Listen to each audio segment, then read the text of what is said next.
Seventh floor.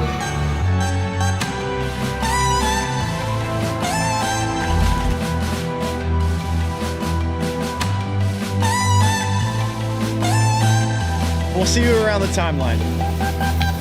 Feels good to be back. I think that Rollup is one of the most premier media brands in crypto, and Andy and Robbie are great experts at everything they talk about, and it's my favorite podcast. Adding it to my library as we speak. Potentially multi-chain deployments. We are at DevConnect Day 1 here on the Jesse from Base.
JP Morgan, BlackRock, DTCC, Fidelity, the entire thing was just institutions. It's next level. This industry is going to the next level. And guys, I don't know what else to say. I'm bullish. He said it, he finally said it. I'm so bullish. Andy's bullish, I'm bullish, we're bullish.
Is headed to the top. If we're not already at the top, we're going to the top. We're going. Rollup is my favorite. From all walks of life, all over the world, all over this industry, come together for the Rollup.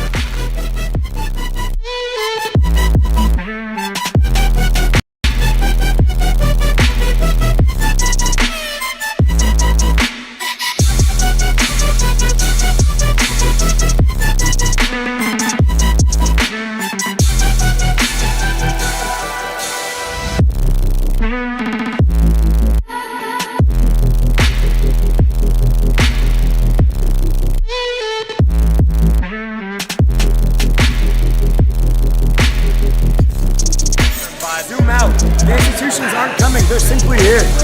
It's the golden age of crypto, guys. Get right, let's go.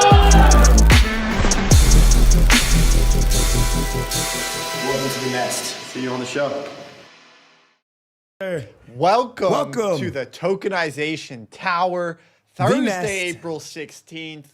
Broadcasting live from the financial capital of the world. You're watching the Rollup. As you said, today is April 16th. We have a great show ahead. We've got Charles Hoskinson. We've got Mert. We got new books in the studio. Crypto Assets by Bernisky, Intelligent Investor, Benjamin Graham. Shout out to Zama. Let's give Zama some love, guys. Let's get fired up, man. Let's go, Rob. Let's ask, what do you think's more centralized, Cardano or Solana? I don't know, man. We're about to find out about midnight We got from Hoskinson Charles himself. Hoskinson and Mert. Yes, sir. Man, stocks, all-time highs. We're here at the Nest, brought to you by Plume. The Nest, bringing on-chain infrastructure for asset management. Let's give Plume some freaking love, man. Let's go, Plume. Yes, sir, Rob. How we doing today, man? Love Plume. Look, I think we just had a riveting conversation with a mystery guest. I don't know if it's public, but absolutely Yes. banger. Kathy Wood recorded podcast, one of our first in a while. Yes. Coming soon, Monday on the Rollup.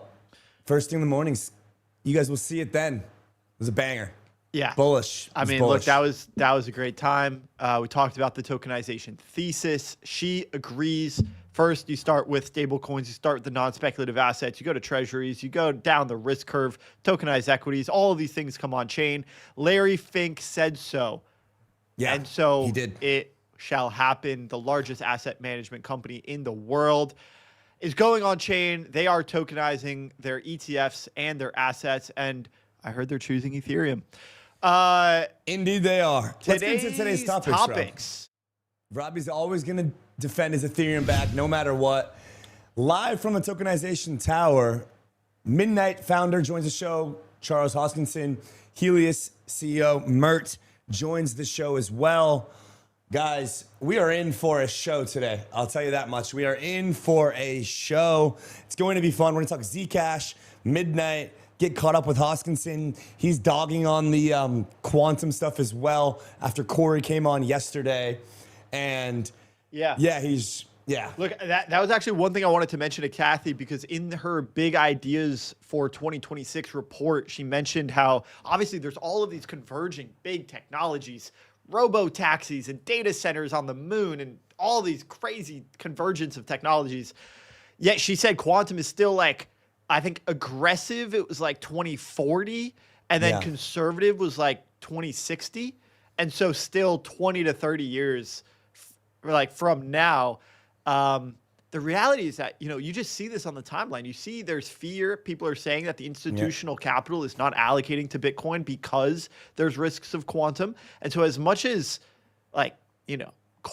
Corey wanted to deny this yesterday, I trust Kathy, in terms of her research and analytics on this as well, in terms of, realistically when this becomes a possibility, people are front loading the risk now. And so I'm just saying, Q-Day is not coming.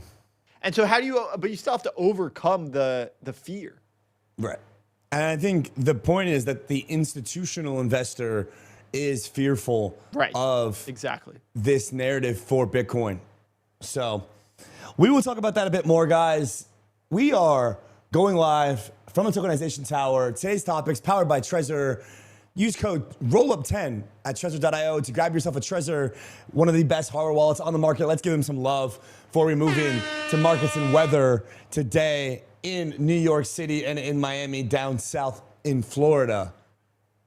Before we do, we're going to tell you about Frax, our stablecoin partner here on the Rollup, building infrastructure for the future of digital money, open, stable, borderless. Start using the future of digital money today at frax.finance. Guys, it is warm in New York City today. It is 85, sunny, feels like summer. And yeah, I mean, the trench coat season is clearly officially over. It's probably about the same temperature in Florida down there, Rob. It's definitely warm here in New York. Oh, yeah. It is warm down here. It's warm up there. Spring is here. Winter is over. I see Eigen is up 20% today. What's that? Interesting. Eigen is up 20% today. Let's go to our markets. That was weather sponsored by Relay. Andy's getting distracted by the charts. Let's kick it over. Let's go to markets powered by Zama. Yeah, a little bit of a mixed bag here. We're sort of figuring out how we're reacting to stocks hitting all-time highs. Bitcoin up, ETH down, Solana up, Chainlink up, near down. Everything kind of sort of flat on the day. 1% here, 2% there. What do you think's going on with Eigen? I don't know. They are obviously going into the AI cloud narrative pretty hard. Yeah. So I think that's probably driving something. Equity is just absolutely flying. I mean, they're up another 0.5% or a little bit, or 0.25%, all-time highs. Oil is bouncing up a bit, but really kind of being stable. Crypto is just not moving. And it's a bit worrying. I think if you're a crypto bull watching stocks rip, you're a bit worried right now. But at the same time, I mean, we are literally just on the edge right now for Bitcoin and for Ethereum in terms of a massive multi-month range breakout. It's really, really hard to be bearish here if you want to see this market go up. This is the time where you're putting your neck out a bit and saying like, hey, you know what? I want to see this market go up. I'm going to ride this thing. We're literally at the cusp of resistance here. We'll see. We'll see, you know? But yeah, we got a message from one of our portfolio companies. This is the state of crypto venture. We are going to extend our cliff for another year. So instead of a 1-year cliff, you guys are getting a 2-year cliff. That was quite the message earlier in the week, just in case you guys were curious as to what the state of crypto venture is currently. Yeah, that certainly depicts it well. Yeah, we are on the cusp. It really feels like this is a make or break moment. We've got to hold this 74, 75 level, and we've got to start pushing higher to keep the momentum up. Otherwise, Pengu up 8%, ETHFi up 6%. Okay. Celestia up 20% today as well. Whoa. 40 cents. Wow. There's a lot of green on the board. Look, you know, Ethereum, the ETH Bitcoin ratio, I'm not going to harp on Ethereum here, but just it's an index for the altcoin complex as a whole. Yeah. You think we just continue to outperform the big orange? I don't know. What is it looking like? Let's BTC. see. ETH BTC here. I mean, it's just kind of just slowly making its way creeping up. Yeah. I don't know, man. I'm a little bit taken aback by the lack of follow through from digital assets compared to equities right now. It's not super inspiring for bulls, but I think we have a very strong chance still here, guys. So I'm staying strong on Hyperliquid. And again, Quant is saying that we're at least half a year too early here. So we'll see who's right. It's fascinating just to respond to that because, you know, we've had institutional capital allocators in the tokenization tower telling us that this comeback, if you will, is going to happen sooner. Yeah. And so hearing contradictory things here on the Rollup. It's just funny with the 4-year cycle. If it just plays out to the T again, it would be quite the simulation. I mean, the way that would work is that usually we get a 1-year downturn, 1 year before the halving, we start to pick up, and then the halving happens. And then 1 year after the halving is when we get the all-time high. That following year, the cycle resets, markets go down. And so that would mean basically by 2027 because you got the halving in 2028 and then you got an all-time high shortly thereafter, maybe late 2028, early 2029. Yeah. Which, I mean, serendipitously aligns with election cycles, liquidity cycles, these kinds of things. Yeah, Today's I mean, the digital asset market is powered by Zama. Encrypted transactions, encrypted crypto on Ethereum with USDT as the leading pair for them. Guys, let's move on into the news. Before we do, let me tell you about our premier AI partner of the show, Near.ai, to learn more about Ironclaw and everything that they're doing there at the Near team. Guys, we have quite the news cycle hit today. We got New FUD. What a surprise. In the bull market, in the bear market, you get never-ending FUD. Here we are with more FUD, this time from Jon Stewart. $154 billion of illicit crypto flows. I also actually heard or saw a tweet from Bloomberg saying that they were reporting that only 6% of crypto taxpayers actually filed their sales with the IRS. This is Daily Show host Jon Stewart highlighting that $154 billion in crypto was used to fund illicit activity 2025. I find it hard to believe this. Let's listen to what Jon has to say here.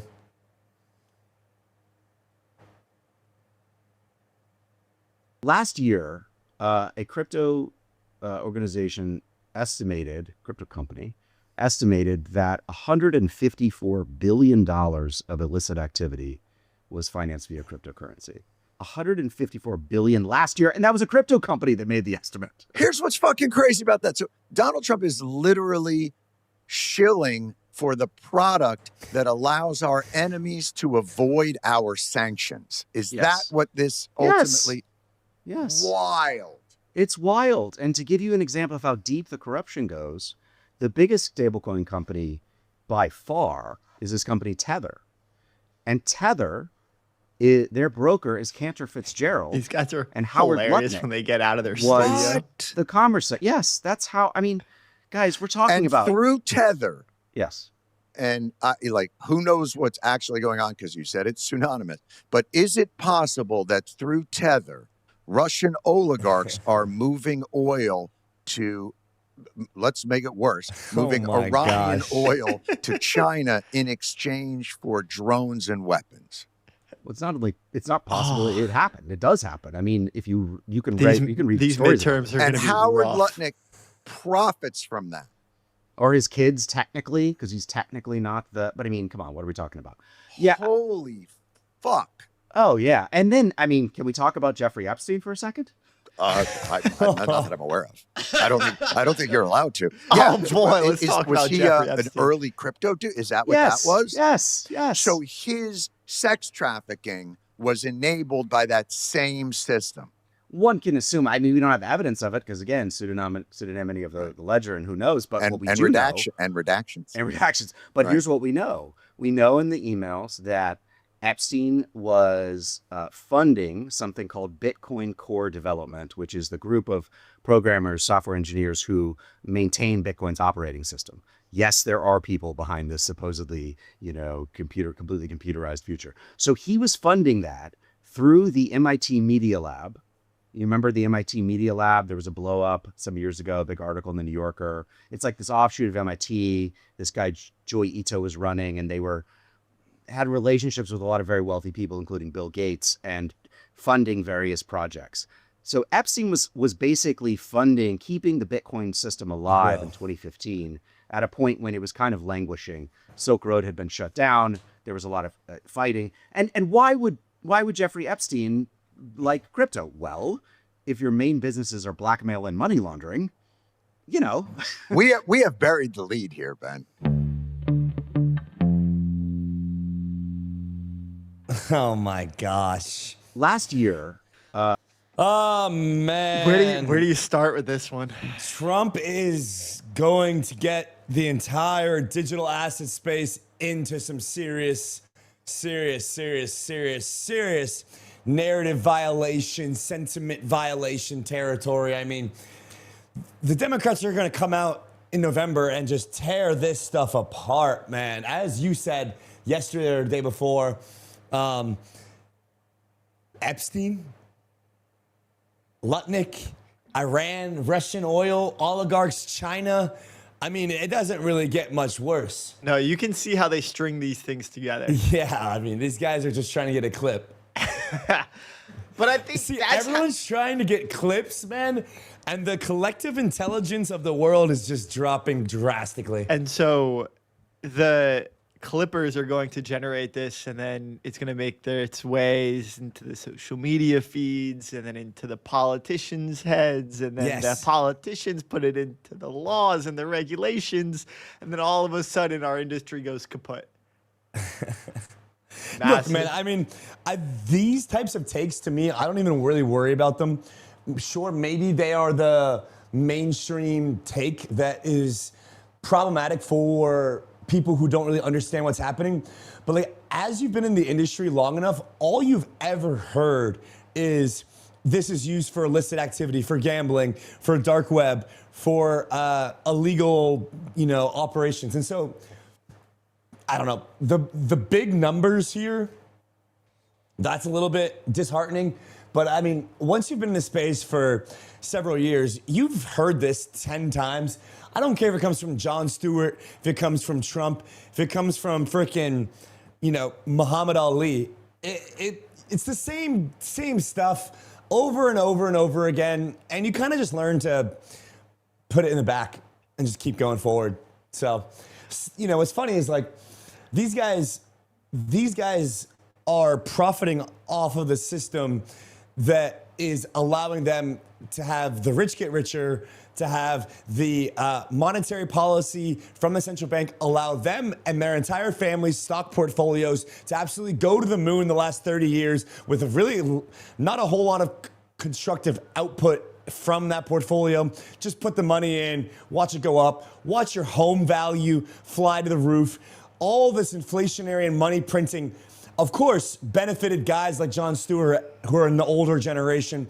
Meanwhile, you got guys like us come in, look at the stock market's trading over 7,000 today, the S&P, straight up only parabola. These guys have just gotten rich off of, and then they have the audacity to come in and say, oh, we missed this thing, and so it must be illegal and must be a scam.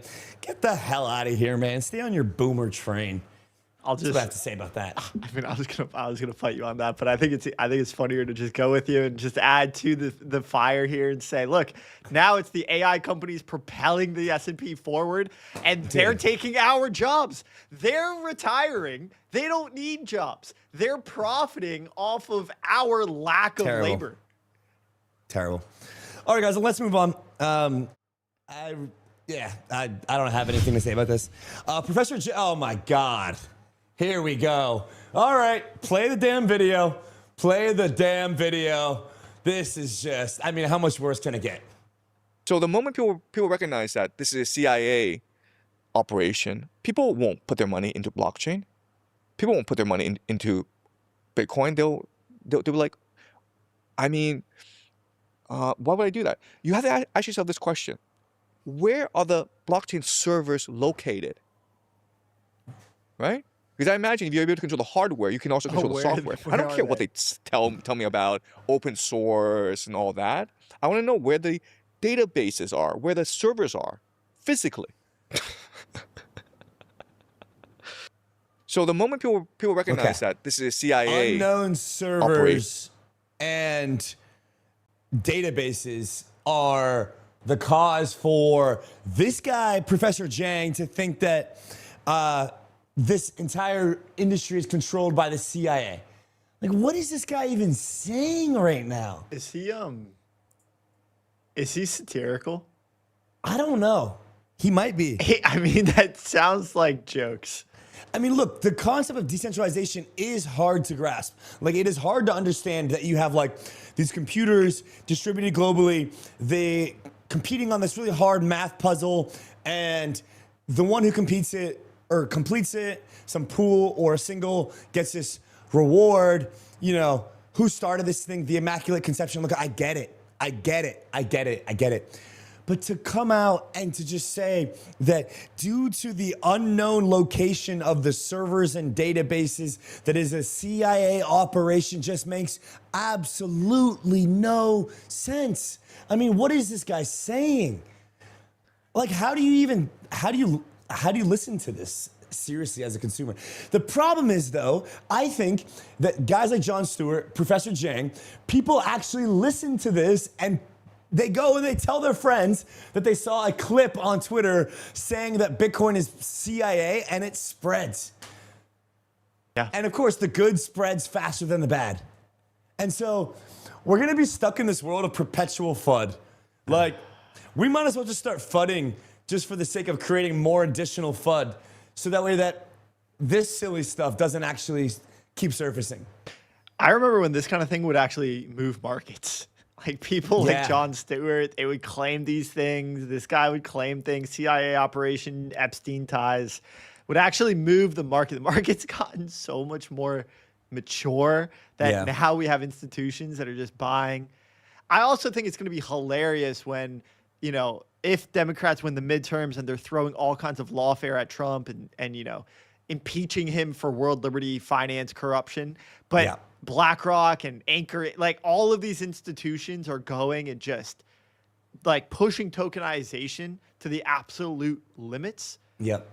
The industry is going to continue to progress, and the narrative is going to be completely backwards. And then I think you might see asset prices rise despite narratives, and then the retail gets disillusioned with the government and says, wait, these things are going up no matter how negative the sentiment is. And then so there's going to be some holdouts, people that never buy despite their disbelief. They just cling on to the contradictory beliefs. And then there's going to be people that realize that, the government's going after Trump for their own motives. They're facing him for corruption. These things are continuing to go up. They're going to sacrifice. They're going to say, this government doesn't know what they're talking about. I'm going to buy this thing anyway, despite the narrative violation. And then they're going to go, and then it's going to go up. And they're going to be well off for making that decision. Yeah. All right, let's move on here from Professor Jang. I think we've had enough of the random FUD. No one is ever bigger than the market. The market will always win. Lily Liu, president of Solana Foundation, explains why liquidity is the ultimate force in crypto. Let's see what she has to say about this. No one is ever bigger than the market. The market will always win, liquidity will always win, and people will ultimately trade off every last thing in order to be part of the largest market. That's just the force of the market. That's, kind of standing in the face of a tsunami. It doesn't matter how well you built the house. And so given that, the idea that you could potentially create a marketplace that would be available to 5.5 billion people, which is the population of people on the internet, there's no pool of liquidity which is ever going to be larger than that. And I think that ultimately that is the end of this kind of logic of, okay, well, if I can distribute to everyone on the internet, what does that mean? It means that you could potentially access the largest liquidity pool in the world that could possibly be created, and that's going to be more powerful than really anything else, which I think is also another reason why having unified architecture, and kind of go back to, okay, well, what are blockchains actually good for? I think that that reinforces why the architecture of Solana from the beginning has been the preferred one, because it prioritizes the number one thing about financial markets, which is having unified liquidity. Yeah. This is basically like the monolithic thesis in a nutshell, but now for institutions. Like she's basically saying anything that's spread out across different chains, that's not unified, that isn't able to go all together, doesn't make as much sense to institutions. The reason that we have an advantage in the blockchain world is because we have a composability effect with the on-chain protocols, all within the same state, all within the same chain.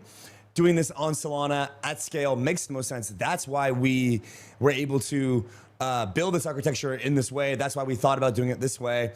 And the modular concept or the roll-up concept or the multi-chain roadmap doesn't really make sense here. It should all be on Solana. Everything should be on my blockchain, and this is the future of finance. And I mean, look, to the institutional people, I think it's a great pitch. I think it makes sense. Why do you need everything else? Just build on Solana. Why? Why do you need Ethereum and all these other blockchains and all these other, just put everything into one, put all your product suite into one blockchain. We'll handle your trading, your perps, your yield, everything. You don't need a multi-chain strategy. Just come build on Solana. You're telling me that I can have my institutional capital right next to creator coins and Pump Fund, Trump's meme coin? They can share liquidity pools? This kind of composability is available to me and my trillions of dollars of allocation? Are you telling me that the 280? No, I'm not going to clown on Drift. People lost money. That's unfair. Yeah, Drift. But I think we're going to talk about this a little later. Life, there's some recovery in there, so we'll get after that. No, actually, Lily Liu, as she was describing this thesis about this vertical integration, this unified architecture of Solana. I also remember Logan Yastrzemski coming on the show talking about how trading is the ultimate product market fit use case of blockchain. these things go hand in hand, and I could see a scenario. I don't think it's the scenario that will play out, but I could see one where trading happens on a fast throughput, high throughput chain like Hyperliquid. Solana, and then duration assets. Think treasuries, right? Like these things that, like you buy them in batches. You do order block trades. You don't really need high frequency treasury trading. Maybe to trade the interest rates, but then ultimately those things are going to settle, and then you're going to move the treasuries themselves. That could occur on something like an Ethereum, where things are a little slower, but maybe you have a higher sense of security. You want resiliency, security. You don't care as much about throughput. Duration. I do think that maybe there's something to say about the fragmentation of the liquidity in that world. I also could see how, if trading is one of the primary use cases here, well, Hyperliquid's got a pretty freaking good moat, right? So it kind of feels like Ethereum, if this is kind of where we're headed, Ethereum's playing more on these like duration, stable coins. And Hyperliquid is playing the maximum throughput, not playing any decentralization games. In the same way that Ethereum was between a rock and... Okay, look, this is a really, really interesting thought to think about. Tell us more. In the same way Ethereum last cycle was between a rock and a hard place, between Bitcoin as a store of value and Solana as this high throughput fast chain for all of DeFi, for all of trading, Solana finds itself in a very interestingly similar position this cycle ahead, because Ethereum has cemented itself as the home of duration assets, lending, RWAs, tokenized assets, tokenized equities, and everything there. And Hyperliquid has established itself as the primary leader in trading. Solana's kind of in the middle, doing a bit of both, but not dominating any single one. And it's a very interesting and peculiar place to be in from a price outperformance perspective as well. I expect to see an interesting dynamic play out there. We had somebody in the chat saying that Professor Zhang has recently blown up on social media because he's been super accurate in predicting events, especially Iranian events. He has social aura now, I suppose. All right, guys, let's move on from Solana. But Rob, that's my rock in a hard place. No, it makes sense. I always think it's funny when people call their own thoughts interesting, but I meant like an interesting thought experiment. I think you're right. I think Solana is in this middle area where, Ethereum owns duration assets. You can just look. I mean, this was also in Kathy's Big Ideas deck. Ethereum just outpaces every other chain in terms of the quantity of assets tokenized on it. Hyperliquid is dominating trading. It was pretty interesting to hear her talk about the big four: Bitcoin, ETH, Solana, and Hyperliquid. Yeah, I mean, look, Solana is sort of just brute forced its way up there. Yeah. But you can't keep having just cracks in the infrastructure. They need we'll talk about that. They need to fix this exploit issue. Let's move on to our next post from, I believe it's Rob Powell, talking about Metcalfe's law being the best way to value blockchains. He, again, is on this kind of wave of network effects from L1s being the main primary kind of go-to for how we should think about valuing these things. Value transacted per user and user growth. And so, again, I mean, this is like the other side of the revenue meta, where it's like, look, guys, stop fixating on revenue. These networks are just focused on expansion, user expansion, growth, and making that happen at scale, not really focused on charging fees for block space on L1s and L2s. That's not their main initiative. Their main initiative is to get as many users on chain and increase the value transacted per user rather than making money today. Rob, do you agree or disagree? So think about the way that some of these companies are valued today, and specifically think about high growth potential companies. Think companies with their real earning potential, decades into the future. Tesla, Palantir, a lot of these AI companies. You can put Ethereum and some of these blockchains into that bucket. They are forced. They have high multiples on their revenue, right? Because people are projecting them to make even more money further down the road, and so they have a higher market capitalization now to help fund that innovation into the future. That multiple is a headwind because the longer that they go on without generating said revenue, the multiples compress. And so you can think, something like Ethereum might have an infinite, multiple to their earnings. Tesla, I think, is 40 or 50x. These are quite high. Typically, the stock market, I think, is around 10 to 11. And then you have some of these SaaS companies that have got compressed because their time horizons are so short now that they're at like 5 to 7. Yeah. And so that is a headwind. Those earning multiples are going to compress, but the idea is that they can generate so much more revenue as they scale that they will start to compress. But Metcalfe's law is going to come into effect and say that they have that many more users, that much more revenue. They don't need to multiply their earnings as much in order to justify this high market cap. And so Metcalfe's law is, born from the telecom wave, where they said that the value of a telecom network is proportional to the exponential of its connected users. Basically, you take the number of connected users to the network and you square it, right? And then you get the value of that network. And so similarly, you have that playing out in blockchains. But you have this headwind of this earnings multiple. And so I think the way to invest into this thesis is you go at the app layer now and you go at the infrastructure layer later. Yeah. Because you've already got high multiple. If you could have gotten into some of the infrastructure private rounds before they scaled, would have made a lot more sense, because then you could have capitalized on those high multiples, gotten in early, and then rode those multiples higher. Ladies and gentlemen, Robbie is right. I think that revenue is going to keep mattering in the immediate term, Rob. But we're going to find out. We're going to talk to Charles Hoskinson, the co-founder of Cardano and of Midnight, about his Midnight launch and what he's working on in privacy. Charles is obviously an American entrepreneur, mathematician, and blockchain pioneer, co-founder of Ethereum, and founder of and CEO of Input Output, the company behind Cardano. We're really talking about Midnight, privacy, and what's happening here. He's committed $200 million himself personally.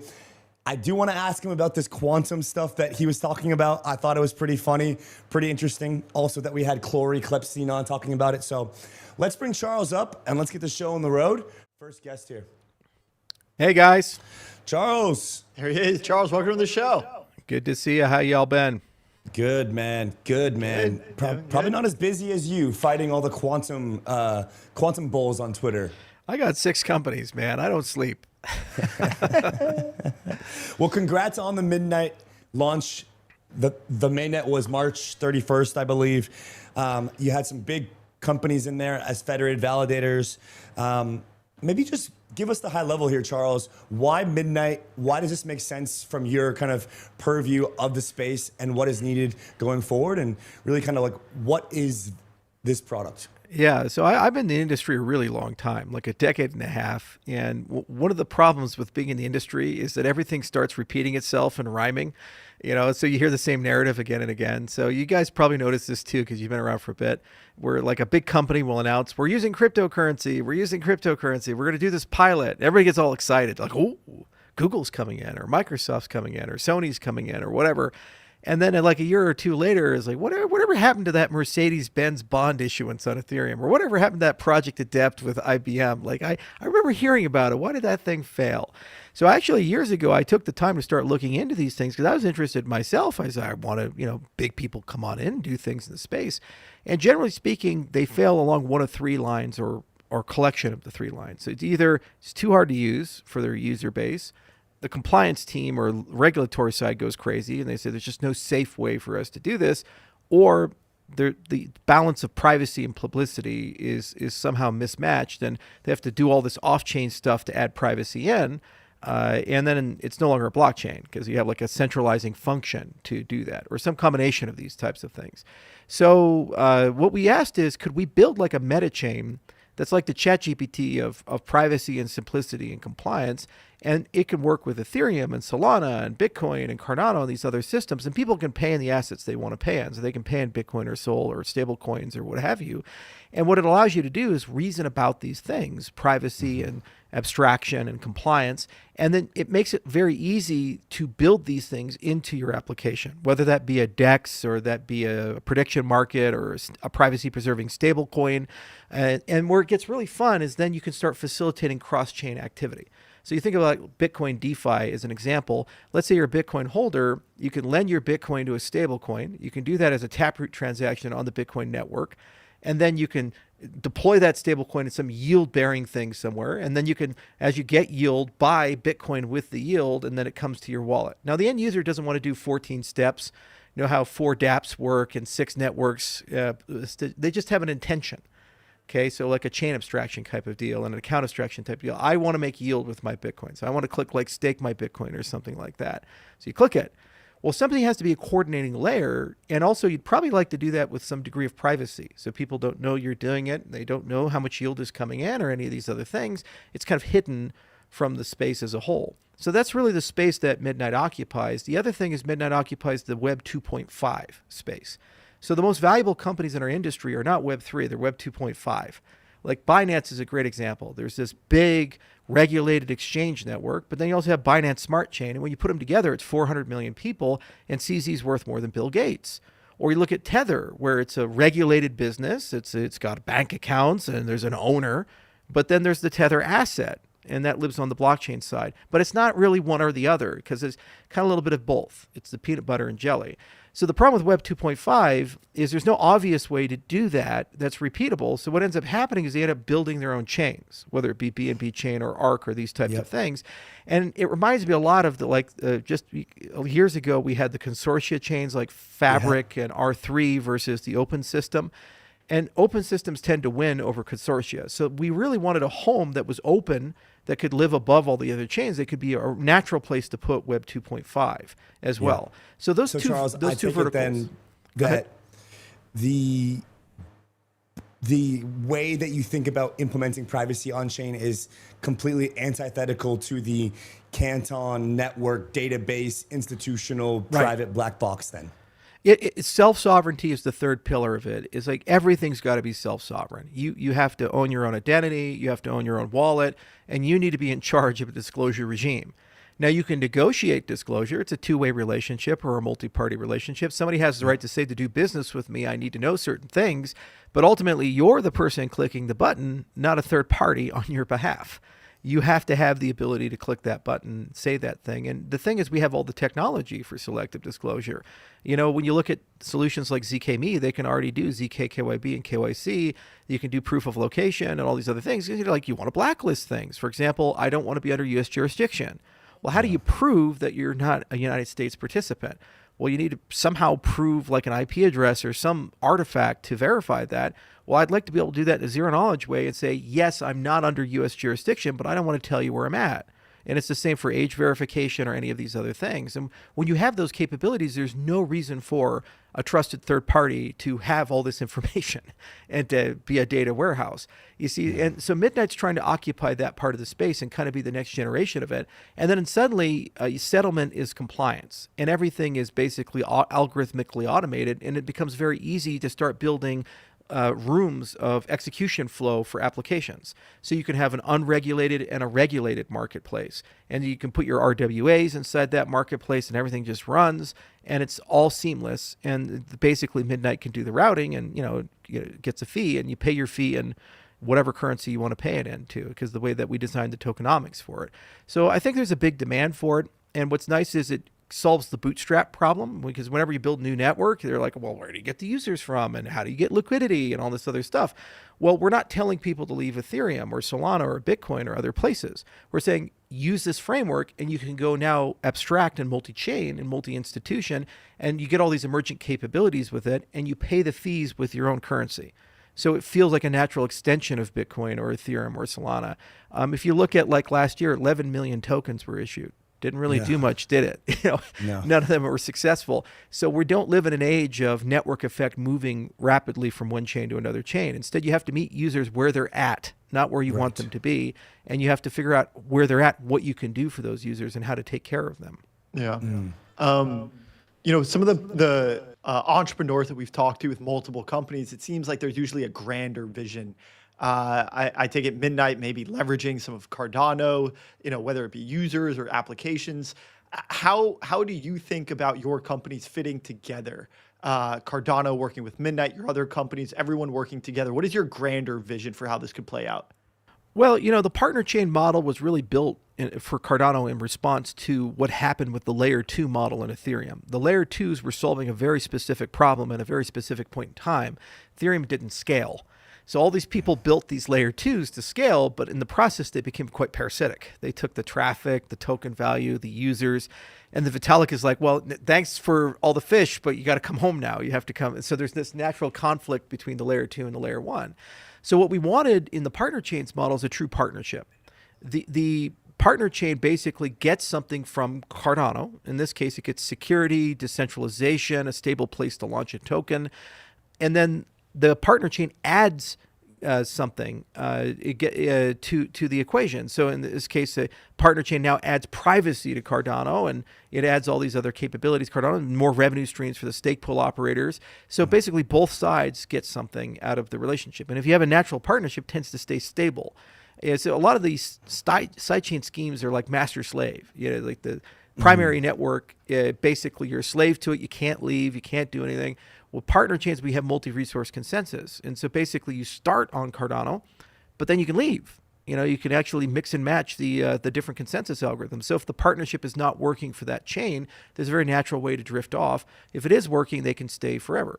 And what's really cool is because we use Cardano, we were able to do a distribution for the token. We didn't have any VCs. I spent my own money, and we gave the token away for free to 8 ecosystems, 7 blockchains. 33.6 million accounts were eligible.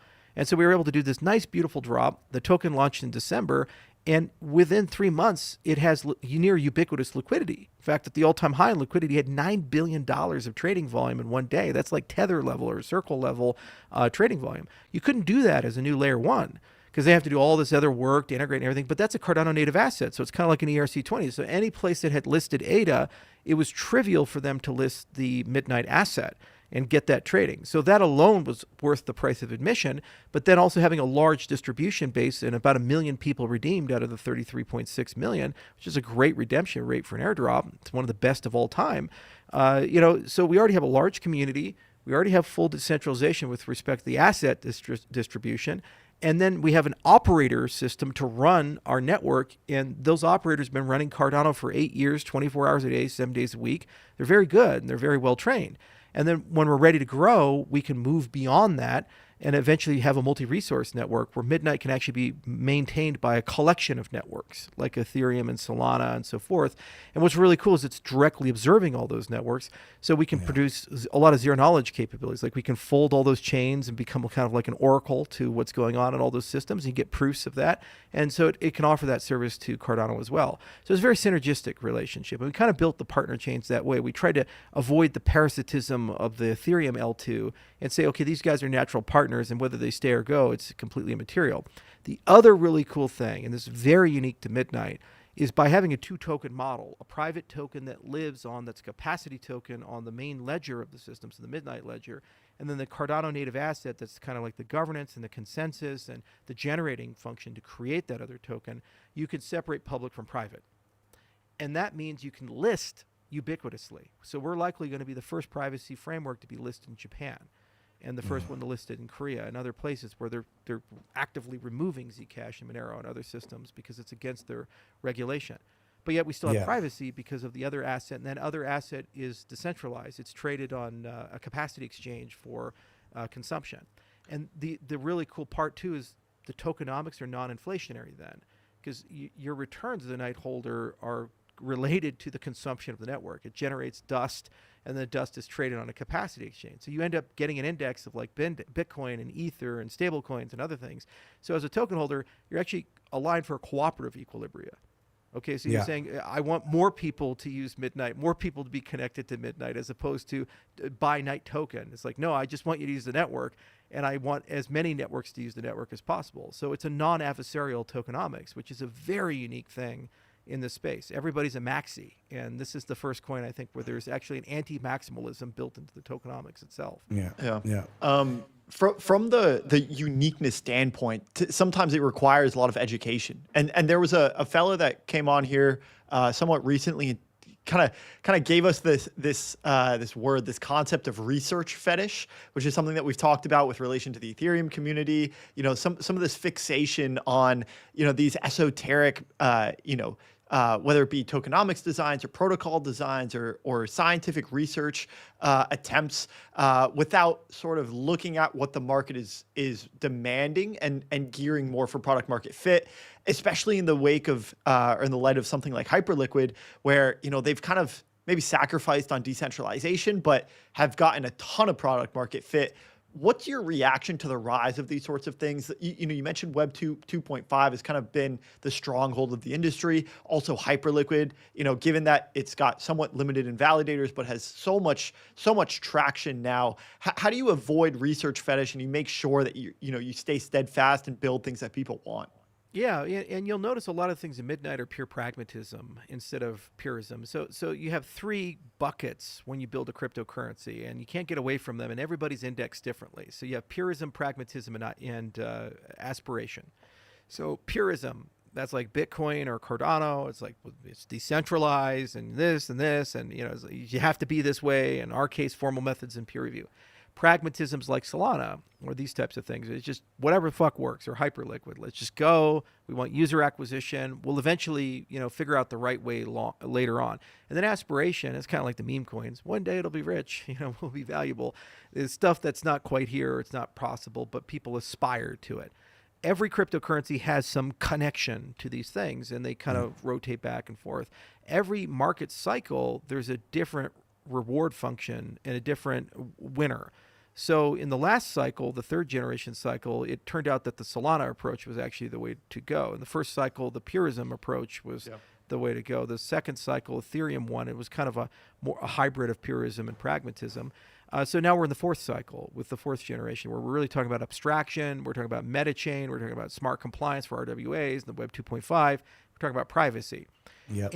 And so I think pragmatism is probably still going to be one of the key drivers, but you also now have a huge index on purism as well and security because of things like Claude Code. When you look at Mythic and Project Glasswing, we have maybe 6 to 12 months before AI models get to a point where they have superhuman hacking capabilities. Yep. And one of the first industries that's going to get hit is the cryptocurrency space, because all the code is public, all the platforms are openly accessible, and there's an actual reward for hacking connected to stealing tokens. So you're going to see an exponential increase in people attacking cryptocurrency smart contracts, protocols, damaging networks for financial gain. So what's going to happen is the industry is going to overcorrect, and you notice that the Ethereum people are now talking like formal methods. You know, so I created the Hoskinson Center for Formal Mathematics. You know, back in 2021, they didn't really care too much back then about lean, but now it's like everything has to be formal methods because they understand that this is coming.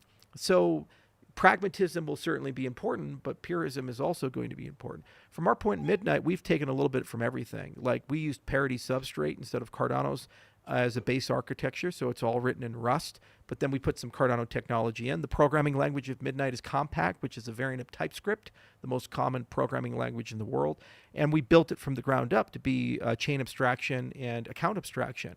So when you look at these open standards, you can create Bitcoin wallets with Midnight or create Ethereum wallets with Midnight or these other things. So we learned a lot from the Near ecosystem, you know, for this type of stuff. So Midnight is really a combination of best practice thinking from about a half dozen cryptocurrency ecosystems, because we wanted to read index on pragmatism, and then we can lean into Cardano for some of the purism that comes. And so we have both sides basically, and you get the best of both worlds with that. And, you know, very quickly you can get a large amount of user acquisition. This is why we were able to do deals so quickly, like the Monument Bank deal, 250 million pounds of tokenized deposits to be moved on chain. that's a regulated UK bank. It's not a small entity, and that's a lot of money to be moving on to a new project. The reason why they feel comfortable is because of that pragmatism that's come through, and the fact that we're using a lot of technology that's already well proven, and we know where to innovate, and we know where to be conservative with that type of stuff. And we have a 10-year track record of making mistakes and fixing those things and learning where we go. So we're pretty good at this stuff at this point. Yeah, Charles, I'm curious. I know you're, a big Bitcoin bull, and you're around in that era. Obviously, Zcash is getting like this privacy kind of construct as a way to, get excitement around it. Are you a believer in Zcash? Are you bullish on Zcash? What is your take on the state of privacy tokens? Well, I mean, Zcash, we use some of their technology in Midnight. They invented Halo 2, and it's the proof system heart of Midnight right now. We have a replacement system we're working on called Nightstream, which uses lattice-based folding, so it's post-quantum. But, Zcash's legacy is Legion. These guys were the OGs of OGs, and they did many of the amazing things. The big issue right now is Zcash not programmable. And so it's fixed function ledger. And so they do have a path to it. They created a framework called ZEXE for that. And they've been doing amazing things, but we're the first to market right now with programmable Zcash. So it's a big step change. And we kind of read each other's papers, and there's a lot of professional respect and mutual admiration. Very principled project. The way they distribute it was proof of work. And the team is they're cypherpunks at their core.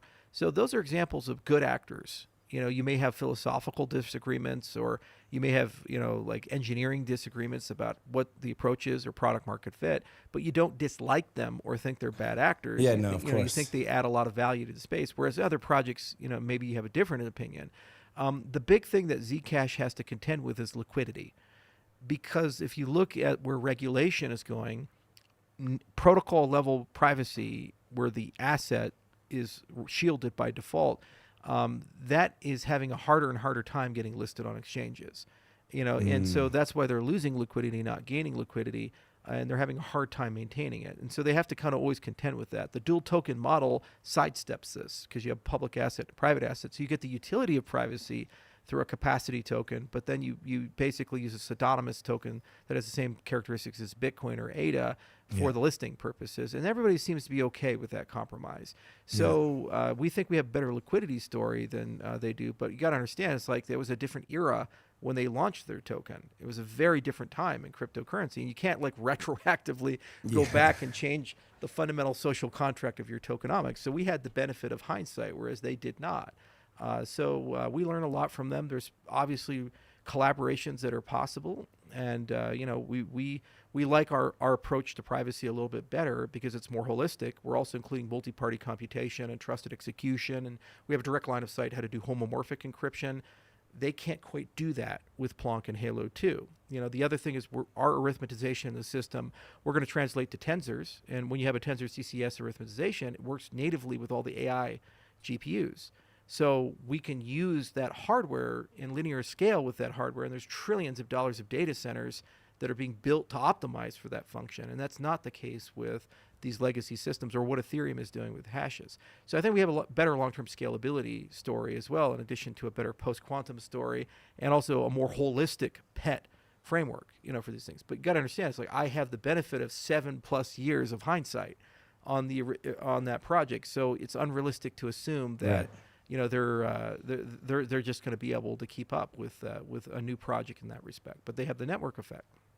Yeah, Charles, you mentioned that you were inspired with some of the tech from Near's side. Perhaps it was their sharding with regards to creating this kind of like more commutative properties with the types of different kind of like chains within this ecosystem or different kind of shards, if you will.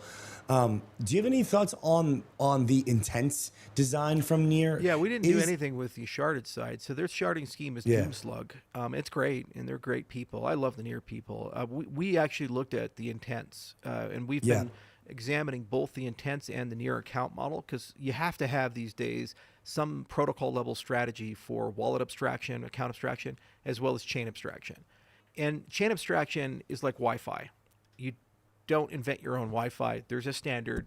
adopt those standards. So there's OIF and the ERC standards, and what NEAR is doing, be interoperable with those standards, and that's not hard to do. The account abstraction is a little bit more opinionated because you have to decide what is your root of trust. And really, when you construct an account abstraction scheme, you have to also, at the same time, really have a strong opinion about how to do account recovery.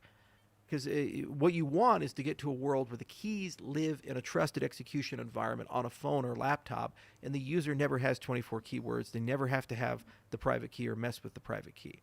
It's in their custody. It's not connected or possessed by a third party, but it's in an environment kind of like Ledger or Trezor, where they don't actually mess with those keys. And there's some form of interface for that. What people don't understand is that every phone has a ledger built into it. It's called Trusted Execution Environment. And actually, the TEEs that Apple builds and Google builds and all these other people build for their phones are actually much more capable than the Trusted Execution Environments that are in Ledgers or Trezors, and far more secure. Because, you have these trillion-dollar companies with armies of people basically working on this, and you have a much larger attack vector and attack surface for it. And when you look at the broader world of confidential compute, it's one of the fastest growing verticals in hardware. In fact, reports I saw, by 2029, confidential compute will be a $50 billion a year marketplace. And mostly it's being driven by AI. 75% of all enterprise AI workloads will be under confidential compute by 2029. So when you look at NVIDIA and AMD and these other people, they're building these virtualized trusted execution environments into their graphics cards and into their integrated cores for phones so that you can do these things. Well, that is the perfect environment for outsourcing computation. That's the perfect environment for a wallet to live within. Then your access control is a fingerprint and a PIN code or a face scan. And then what you do is you just create a recovery system on the back end. So we worked with Algorand, Hashgraph, and Ripple through an alliance called DREC, and we developed a decentralized recovery scheme. So when you put these two things together, you have a 60-second account creation. You can just scan a QR code. You get something like a passkey inside your trust execution device. It becomes a master seed for a keychain. You create multiple keychains, and every time you have a cryptocurrency, you just create a bespoke keychain for it. So you have a Bitcoin keychain, an Ethereum keychain, a Cardano keychain, and then, because it is a universal recovery system, it's easy to go. And by the way, you also use it for your identity and your off-chain encryption keychain. So then you can link in OneDrive, you can link in Google Drive, you can link in iCloud, and everything that goes to Apple, Microsoft, or Google is encrypted before it gets to them, so they can't see shit. And then when you look at the identity side, DITs can be generated this way, and then you build your disclosure stack on top of it. So one credential can build an identity, arbitrarily many. One credential can build arbitrarily many accounts. And then you add a namespace on it, like Ethereum name service or other things, and then you send to Charles at midnight as opposed to an address. And it just goes there. You don't know the mapping. It just magically does because it's a privacy preserving system. And then you put the intents on top of that. And then you have the chain abstraction with the system. So we call this Midnight Passport. It's a 7-layer model. And we even have an extra layer above it for dApps where we're using web components and web GPU, and it's one-click install. So you have like the Google Play and the iOS. We don't have to be smart. You have 5 billion people in mobile devices, and these guys have kind of figured out over the last 20 years how to do that well and have a wonderful user experience with it. And they're super secure. I mean, these things are they geotagged, they're biometric sensors, they have trusted execution devices, and there's a lot of money going into making this quite usable. So what crypto needs to do is add that in. And what's really cool is because of our dual token model, we also are one of the only cryptocurrencies that has free transactions if you want. Because you can have user pay, you pay with a token for something, or you have provider pay. Somebody who has Night can lend their dust to a user. So an app builder can basically have like a certain amount of free transactions per day per user just by giving them an NFT. Because when I go to Google, I maybe I'm not very smart, but I don't see any place where I put a token in to do a Google search. It's free. Yeah. And like all the normal users, this is their lived experience, right? That's and what so you're used to. why would we go to a model where people have to pay? Usually go the other direction. So you have to bring that in if you're going to bring billions of people in. It has to be a simple account creation. It has to be free to use. And you have to have one-click installs for your dApps. And it has to be multi-chain by default. So you don't really care if you're using an Ethereum dApp or a Bitcoin dApp. What's really cool is once you have this, you have standards like the Open Wallet standard where you can add agents on top of it. And then you can have delegation. So, do you really want to figure out how to use all this cryptocurrency stuff? Or do you just want to tell your agent, hey, go trade some crypto for me and here's what I want, and then it'll go figure that stuff out? So when you look at intents, they very naturally layer onto externally owned accounts and very naturally layer onto agentic workflows. And what OWS did is they built a whole standard stack for everything for the agent. So how the agent has the wallet, X.402 for how they do payments, and with intents they can navigate any chain and they can act as a solver and a settler once they have permission to do that from the application. So we're also building that direction, and we have a framework called Midnight City where we're going to test all of this at scale, and we'll probably integrate with the OWS standard in a few months, and then we can pull that into the system and make it part of Midnight Passport. And then it's really easy to use crypto because it's just one-click install with your phone. You never have the keys. If you lose your phone, there's a recovery mechanism. It's secure, and often you're just going to use an agent to use crypto, and you don't even particularly care what crypto you're using. And to get the wallet inside of the TEE, and then you can start to layer on the identity and the passkeys and the security, the replication, these accounts, intents, and so on and so forth. What is the initial penetration into that hardware device? Is it because the Apple Store, I guess, for so long has been somewhat at odds with the cryptocurrency industry, and app developers at large have they've had these differences where they've had to recoup some of those earnings from those apps. How do you initially get this into the hands of everyone with a phone? We can, but the viewers cannot. Can you guys add my screen share on? Because actually I show you. So how we do things, we write a specification, and then we actually create a website for the specification. So this is an interactive website, and this is actually the design of Midnight Passport V1, and we're still going through the design and going to write a whole thing. But you're asking a question like here, the trusted execution environment. So Strongbox is for Android and Secure Enclave is for iOS, but these are built-in capabilities, and they do not require app installation to work. You have direct access of them, and the reason why is because of passkeys. So when you go to your browser or other things, you create a passkey for log.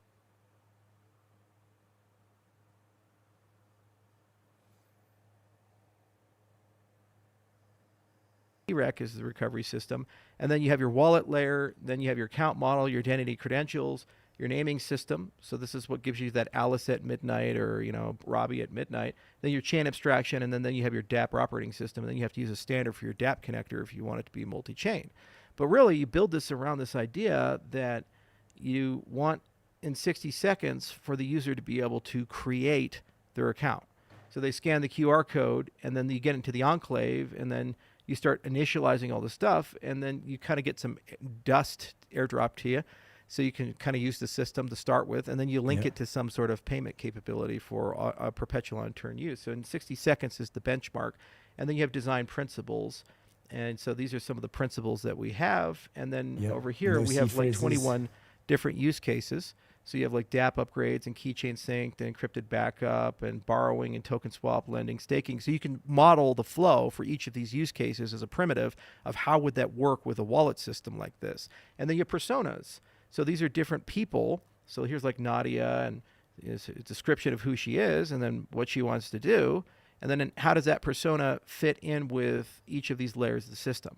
And then you have the off-chain and you have the on-chain component. So the off-chain component is all the non-derivable data. Well, that has to be stored somewhere. So you create an encrypted keychain. So you use technology. In this case, we're looking at Bitwarden's open source technology. And you encrypt it, and then you basically upload it to OneDrive or Google Drive or other things. And from the user experience, it's just one click. Link to OneDrive, link to Google Drive. And it does all the syncing between devices. So that's how you move between a laptop to a cell phone to other such things. And what's nice is, this right here is super secure. And if you lose your phone, you have a pretty good way of getting that credential back. And then everything flows up from it.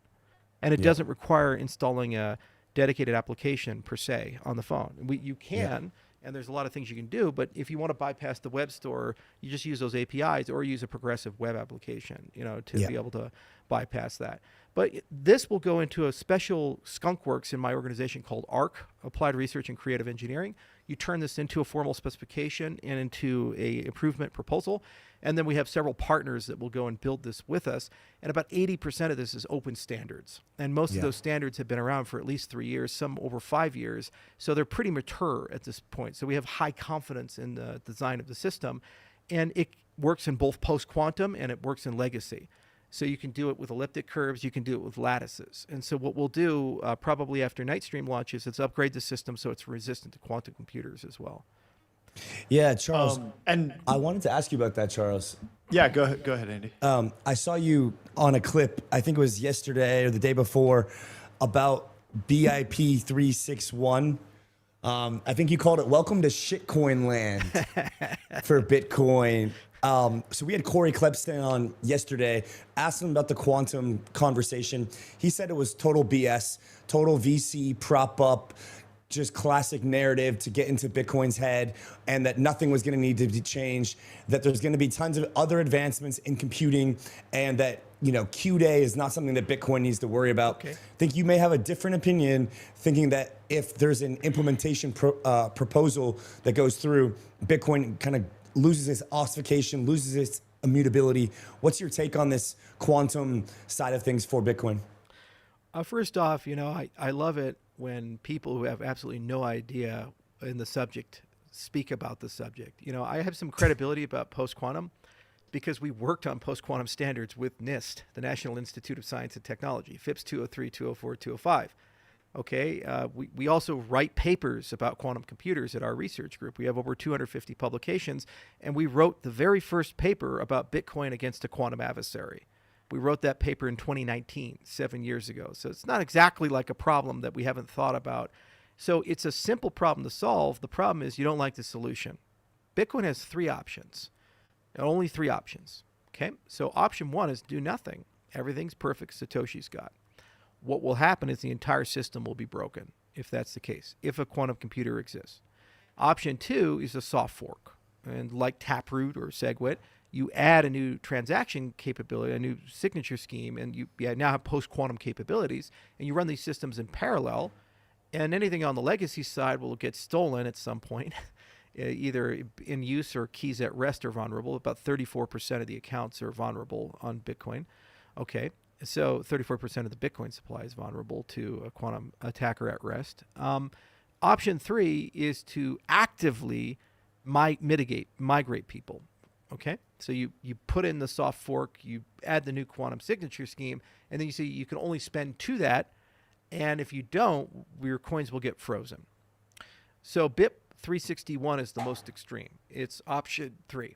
Okay, so they add in the post-quantum signature scheme, and they add a ZK recovery system along with Hourglass to basically try to allow people to recover by proving they have the BIP 39 derivations. The challenge is it's only a partial recovery capability.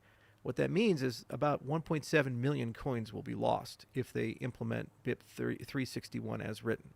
Mostly Satoshi's coins and some legacy stuff. Not good. Option 2, probably 15-20% of the Bitcoin supply will be stolen. And the reason being is that a lot of those keys that are vulnerable and the actual public keys are on the chain, they're lost.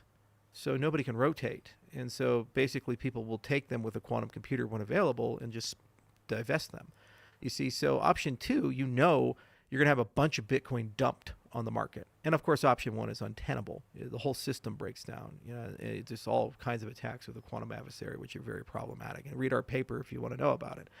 So will quantum computers exist or not? Google's paper is not the paper to read for that.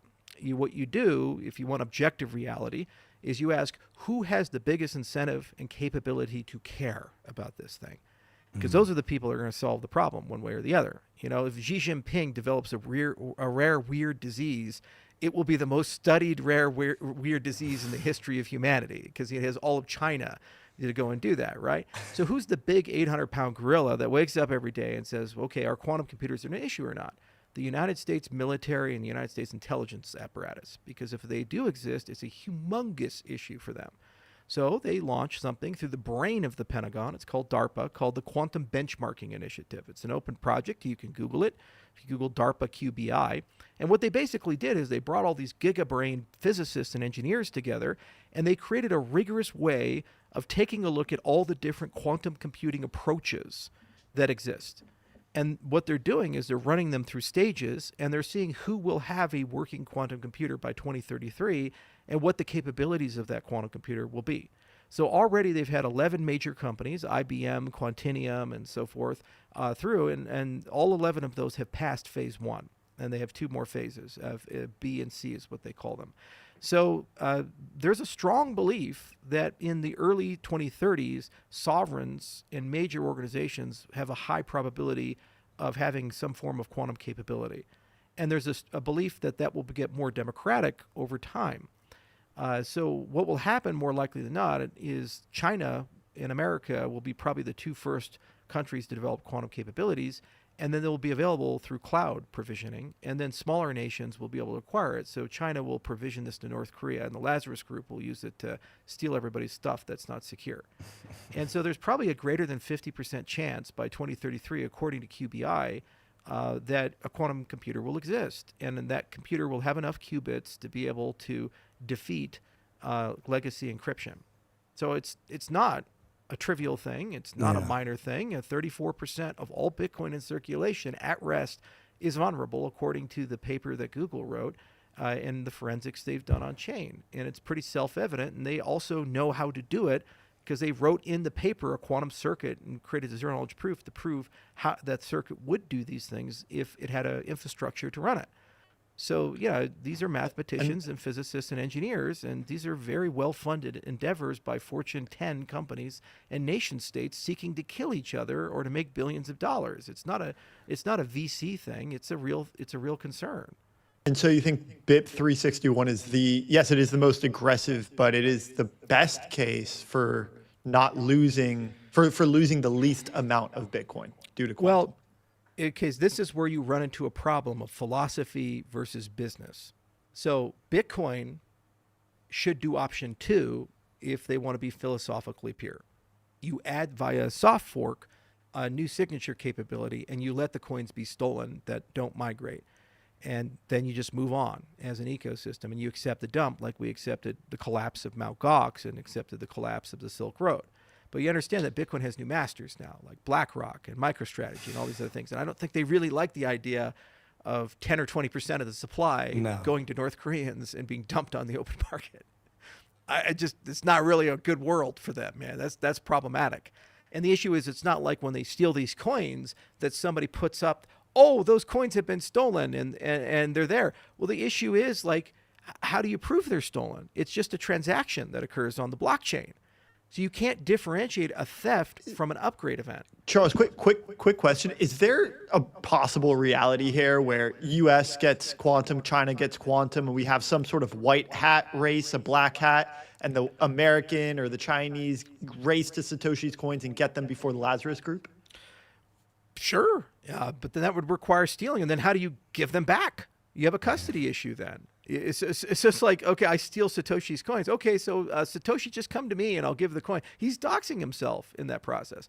So that's the fundamental issue, is that and having run into this with the ADA vouchers with Cardano, where, we had these people that participated in the ICO way back in the day, trying to give them their ADA for like 10 fucking years, even at $3 ADA when they bought at 0.2 cents. And it took 10 years to get 99.7% of people redeemed. And that was a much, much smaller set than historical Bitcoin set. That was about a few hundred people, and we're talking about millions of people here.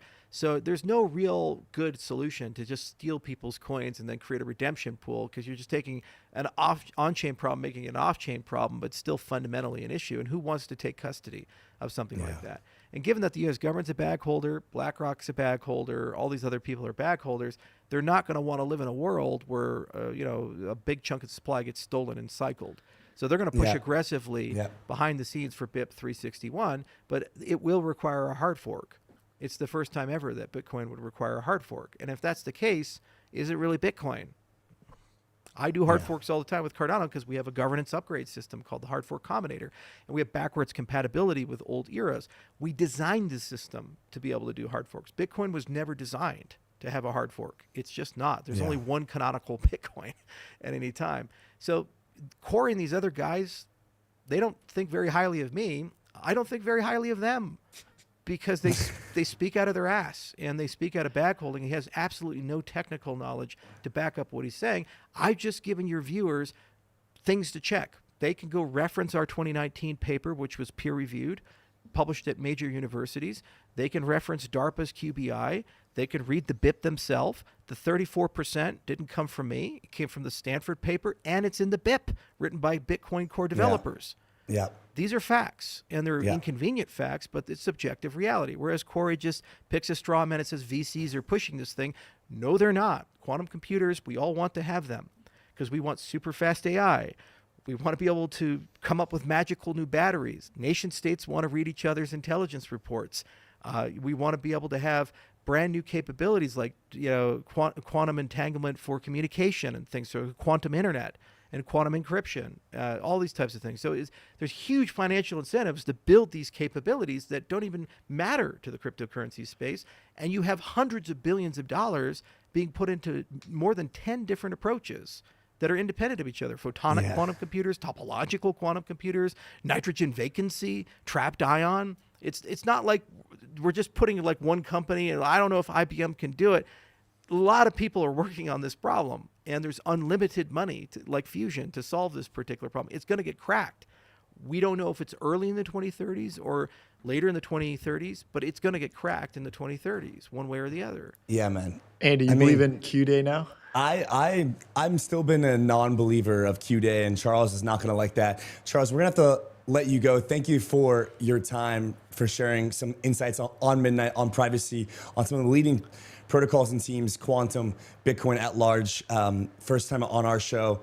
Would love to have you back in the future, man. Thanks for joining, and always a fun time hearing your takes, man. Thanks, guys. This was a lot of fun. Cheers. Same here. Cheers, Thanks, Charles. Charles. All right, guys. We're gonna roll into Mert. Mert is gonna be our next guest. He is ready in the back, I believe. That was something, Rob. I'll tell you that. Andy, how are you still a disbeliever in Q-Day? I don't get it. Yeah, I am, and I don't know. It feels kind of silly after that one, to be honest. I mean, it sounds like you're aligning with Corey after Charles just gave us a DARPA QBI rundown for the ages. He's going 2033. You gotta believe in the technical people. You gotta have, you gotta believe in them. But you don't. You don't believe in them. No, I mean, yeah, I don't know. I could see Q-Day being very, very far out. That's for sure. Okay. So at the very least, very, very far. Look, out. this roll-up journey has put us in touch with a lot of very smart people. I like to just believe them. Yeah. Rather than just kind of think about it on your own, right? As much as possible, yeah. I mean, look, sometimes smart people come on the show and they disagree with one another, and then it's up to us to sort of decipher, right from wrong. Yeah, which is the beautiful thing about it. So we've got Mert in the back. Let's bring him up. What an interesting segue from Charles to Mert. Mert, how are you, man? I am great. How are you guys? I'm good, man. We're talking quantum, and can't tell if Zcash is quantum resistant. How to get the local zillions on the show to talk about it more, because we're getting all these different opinions, man, and it's hard to kind of rationalize what's going on out here. Sure, ask away. Yeah, I mean, Charles just came in though and had a lot of really strong, positive things to say about Zcash, just with regards to the tech, to the team. But we had Alex Pruden on the show, and he basically said, and he is running a VC-backed quantum company. Let's just put that out there. He said that Zcash is less quantum resistant than Bitcoin because there is not a lot of Zcash in shielded pools. There's a lot of deprecated pools, and there's a ability potentially for a unlimited mint function to happen in Zcash that it would be effectively untraceable. Well, that is all incorrect. Some of it maybe is correct in a narrow sense if you are to ignore other pieces of, let's say, factual information. So like if you consider the system in parts as opposed to the whole system, then perhaps it might make sense. And I think on one of your posts, the lead dev, one of the lead devs, D-E-V, or Dave is, I'm pretty sure you're supposed to pronounce it. Former Osmosis guy, Cosmos guy, now he's on Zcash, and he has a pretty good post as a reply. There is also an entire whiteboard session. I think it's only like 19 minutes on Shanbo and Dev talking about this as well. But I would say there's a few things to understand here. So one is that there is the side of Zcash that's transparent, which is like Bitcoin, and then there's a side that's shielded. Now, for shielded, we will be quantum recoverable in the next 2 weeks. So very soon, actually. Meaning basically what you can do is leave funds in the shielded pool and then you're good. You then have some proof that, like the way this works is you have some proof that shows that you own a note in that pool, and that's it. You can just go on vacation, you can get knocked out for 20 years from some coma and then come back and all your stuff still belongs to you, right? So that alone is pretty big. Now that is on the Tachyon, or not Tachyon, the Orchard pool.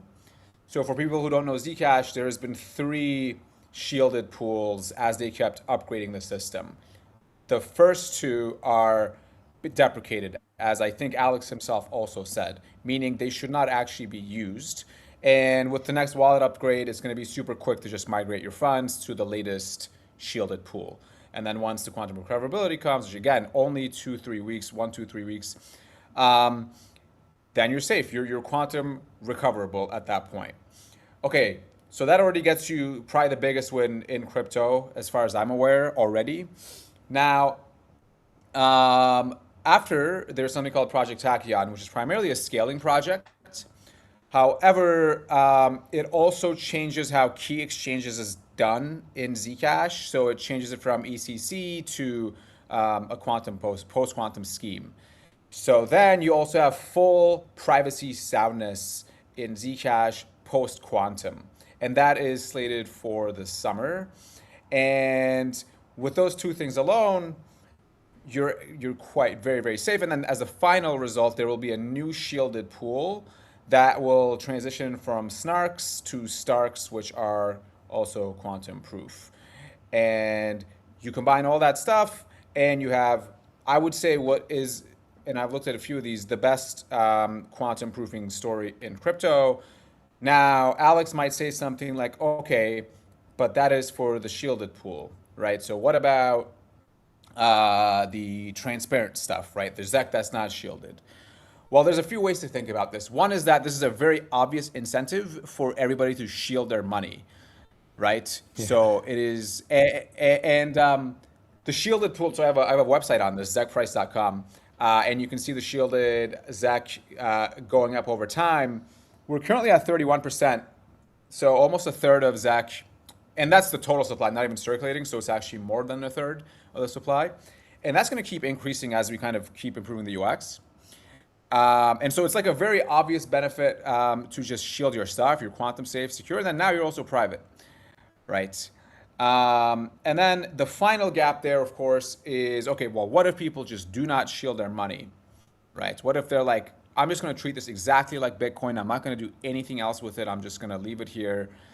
And then there's, again, I mean, there's even proposals in Bitcoin around this. And on Zcash, you know, we have the benefit that we're nowhere near as large. And so you can move, you can be much more nimble and have a more cohesive direction, let's say, without the, you know, the BlackRocks of the world and the core devs and the, you know, and then the core devs being split into many different groups.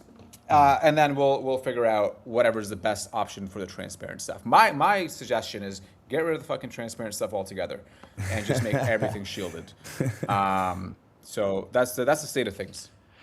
Mert, taking, you know, the Zcash hat off, putting on the Solana hat, but keeping the quantum hat on. Like, what is Solana's like approach to quantum? How are you thinking about this with Solana? You know, is it important that Solana gets quantum resistant or quantum proof? what should they do? So, well, I mean, one thing we know as from Solana is that the core protocol Solana can evolve very fast, right? Even in 2021, we didn't have fee markets, then we added them, and then it was the most scalable. And so there is a very fast culture of shipping in Solana. Now, there's these things called, let's shorten them for WZ vaults that my friend Dean built, which basically once you're migrated your money into this vault, you can wait basically the attack out, and then once there's an upgrade to the protocol, then you can withdraw it and start moving it around. Now, there are some interesting considerations because Solana is very focused on performance, of course, and post-quantum signature schemes are much larger than regular signature schemes, which means perhaps there is some hit to performance or latency. But my guess is quantum is, best case scenario, let's say 7 years away. By that point, all the performance bottlenecks have been shifted such that I don't think that'll make that big of a difference. And I think Solana is actually working with either Project 11 or another lab to actually prepare a few solutions for the quantum possibility. So with Solana, my answer is generally something like, this is in our bones. Like, we just ship stuff when there's a problem and we'll be prepared. Yeah. Yeah. Mert, something that Charles said earlier that I thought was particularly interesting, and of course, he's got his Cardano hat on here in a big way, as always.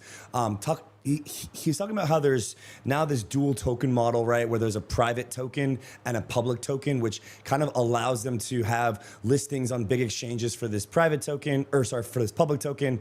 The private one can be traded on chain primarily, and that kind of also avoids the regulatory dynamic, if you will. I'm not sure how much credence there really is into this dual token model, but that's kind of what his perception was. I'm curious when it comes to kind of the public Zcash side and the private Zcash side. Like, if we get to a world where we're going very, very much into the fully shielded nature, how do you think that reflects amongst the tradability of the asset, amongst the usability, discoverability, right? Like, I think Zcash has a bit of a liquidity issue. Near Intense has helped quite a bit. But even further, if we get into this fully shielded dynamic, whether it be regulatory, liquidity side, like, I'm just trying to get to a bit of the bear case here and understand kind of how you think about that dynamic as it plays out. It's a good question. I think this is a relatively unique concept. Like, it just doesn't exist too much in crypto. One of the things I've done is I've really helped export Zcash to other ecosystems that are tradable. So obviously we listed Solana, Zcash on Solana, and it's doing actually quite a bit of volume there and has very steadily. We exported 2 versions of it on Hyperliquid, so one with Shokun Unit and then one with Bitfrost, something like this. Obviously, it's on Near as well. But obviously, those are all transparent ZEC, right? You can't actually export private ZEC because you have the zero knowledge guarantees, and the pool structure is quite different. So I don't know. I think the effect probably would be like, you assume as more and more ZEC gets shielded, then there's less and less liquidity and supply on the trading desks, which is obviously, as demand goes up, supply is not there, and you get some pretty crazy upwards price action or downwards. I think that just basically means you get increased volatility. But so, like, the interesting thing about privacy, of course, is that reflexivity to the asset can actually help increase the technical privacy property of the asset. Meaning, as more people trade, there's more notes that get mixed into the anonymity set, which means that there's a higher anonymity set, which means the privacy property itself increases of the pool. So this is, I made a tweet about this 6-7 months ago maybe, which is that for reflexivity for any other token is just reflexivity. But for a privacy protocol, it actually has this feedback loop where it improves the privacy of the protocol. Because now there's much more unstructured data to cover like the crowd's track, so to speak. Okay, so more privacy node or more nodes in the privacy pool gives a stronger sense of privacy for the entire network, as you can have more capital or more users within that network that will remain shielded. Could you just, Eli, like I'm 5 here for a sec, one more time? Right. So there's a few things going on here, but as capital gets shielded, then obviously the anonymity set, which is the thing you want to look at when you're discussing privacy, like what are the guarantees that I have here? Like if the anonymity set is 1, like only one person has ever deposited into this pool, then you're not private, right? Like you can just tell who's who. But as more people shield and as there's more transactions going in, out, and the size of the shielded pool itself, then you get better and better privacy guarantees, right? It's a probabilistic guarantee in some sense. So as more of that happens, obviously you get more privacy. However, as the price goes up, because now the supply on the transparent side, which is the tradable side, is reducing, that draws attention. And that attention, obviously, we already saw this, right? We already saw this when Zcash really went, I think it went to about 700. And then if you look at the shielded chart, it's kind of this thing that just keeps going up, right? Yeah. So like there's that self-reinforcing effect. And so yeah, that's basically what I mean. Yeah, I mean, it's just simple supply and demand, right? One of the things that Rob said, actually, Rob, in one of the clips in one of the posts was thinking through kind of like the Iran, like the Strait of Hormuz, and how there was going to be payments in cryptocurrencies. And we were kind of talking about, Trump was saying do it in Bitcoin. And Rob, you were kind of saying that now that Bitcoin's become more institutionalized, and Charles literally said, Mert, he said, Bitcoin has new masters now. He says, BlackRock, and these are Bitcoin's new masters. And Rob said that, Zcash is now kind of becoming more of this chaos hedge asset that Bitcoin once was, due to this kind of institutionalization, if you will, of Bitcoin. Is that like a fair narrative to play on? Like, how do you think about the changing of the guard of Bitcoin as it relates to kind of the original vision, and then where Zcash kind of can play in there? Well, I think, look, you need to look at this from a few levels of analysis, but if you're just thinking from first principles and the technical properties of what constitutes each network, then for something like a hedge, let's say, to geopolitical events, privacy is very obviously an extremely important part of that, right? Like if you can be tracked, if you can be surveilled, you can be coerced. If money, like very core property of cash is that it's liquid. Okay, and why is it liquid? Well, one of the reasons is that it has no history. Meaning, I always accept $1 bill for another dollar bill. However, in a digital world, that's not how it works, because every asset has a history attached behind it, right? So for example, like, oh, well, this Bitcoin actually came from such and such North Korea. Well, we saw this with all the hacks where you can just use that against them in some sense, right? The history is actually a digitally unique artifact that works against it. And I think people have their own biases, and everybody has their own risk calculation that they must make. For Zcash, you are getting true fungibility. You are getting complete privacy. However, you are, let's say, opting into the risk of something like cryptography bugs, right? Maybe there's some issue in ZK, right? Now, I would counter that with saying, well, you are using cryptographic currencies, and so you have already opted in to the possibility of cryptographic bugs, right? So I think that's like a relatively overstated point. And then with Bitcoin, the risk is something like, well, not only is it traceable and surveillable, and by the way, like the Twitter account for Bitcoin literally says trackable gold, and I'm like, that is, why would you? Okay, but that is terrible, man. Yeah, but of course the bigger problem is, and nobody talks about this, is that this is a compounding network effect, because the more connected people become to this graph, a transparent graph, the exponentially more information you can derive from that graph. Right? Let's say you added 2 people that are KYC to that graph, and now they interacted with N other people on Bitcoin. Well, now you have just derived many new relationships you didn't have access to. And so the more it remains transparent, the worse it gets over time. And like some people are okay with that trade-off. I mean, I obviously still have Bitcoin. I don't think that. I mean, look, there's certainly no doubt that the masters have, let's say, evolved over time. I would say it doesn't have a master today. I would say it's still quite decentralized. But I would say obviously the dynamics have changed to an extent. And I think from a first principles perspective, and if you have a higher risk appetite, then personally Zcash makes much more sense for me. And like, look, it's just more aesthetic to me. Like the cypherpunks created the industry, so why aren't we using cryptography to actually fulfill the mission of privacy? Yeah, it makes sense. I mean, the most cryptographically advanced currency you would think would be the winner of the currencies. Now, this industry is somewhat path dependent, so we have the leaders and we have the followers, but ultimately, over the long haul, it seems like the technology will win. I'm curious what you think is still to be desired. You mentioned, quantum is kind of coming up on the horizon here for Zcash over even just the next couple of weeks. Like, what do you think is kind of the biggest thing holding us back right now? The thing that's flying under the radar that needs a lot more attention? You mean just as an industry overall? Particularly with Zcash. Okay. Well, with Zcash, I think so.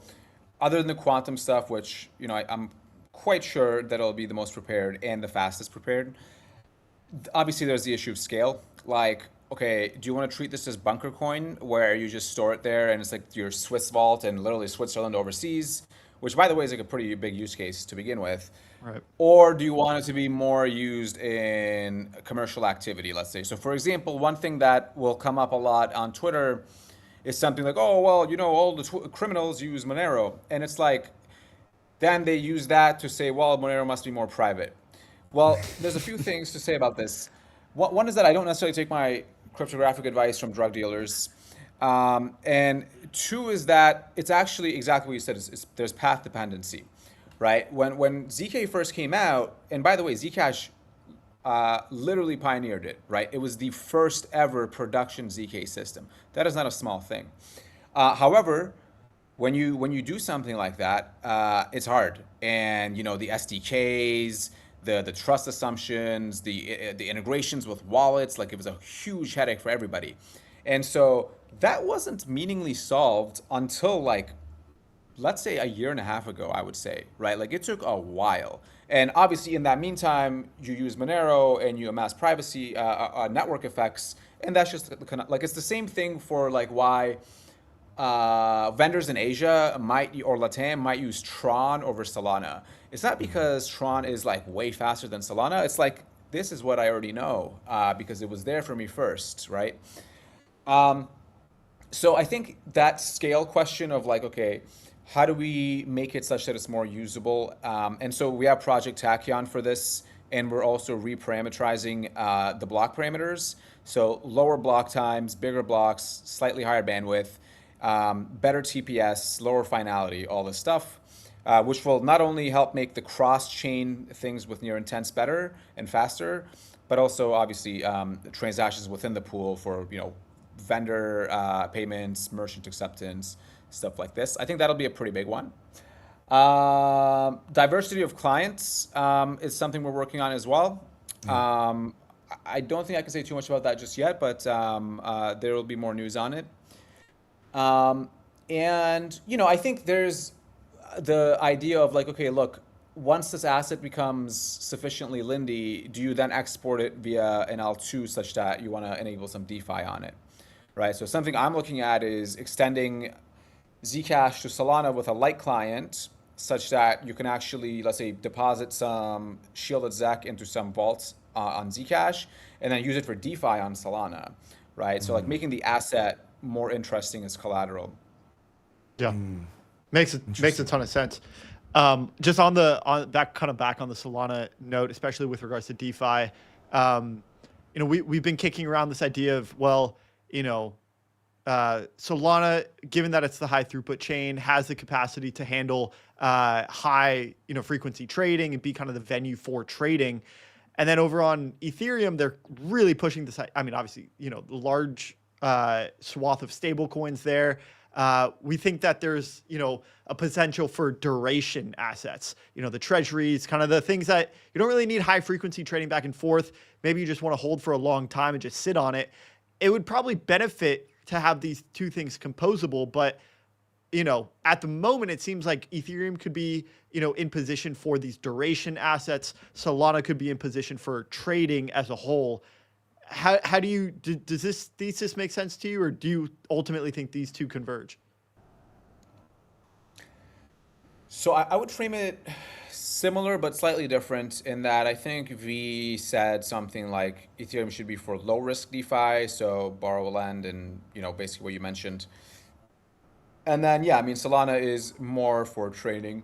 Now, one inherent conflict in that frame is that low risk DeFi doesn't necessarily generate income, right? So when trading activity picks back up, that's when you see, the high rev numbers on these chains like Hyperliquid and Solana, because that's just generally speaking where the money is.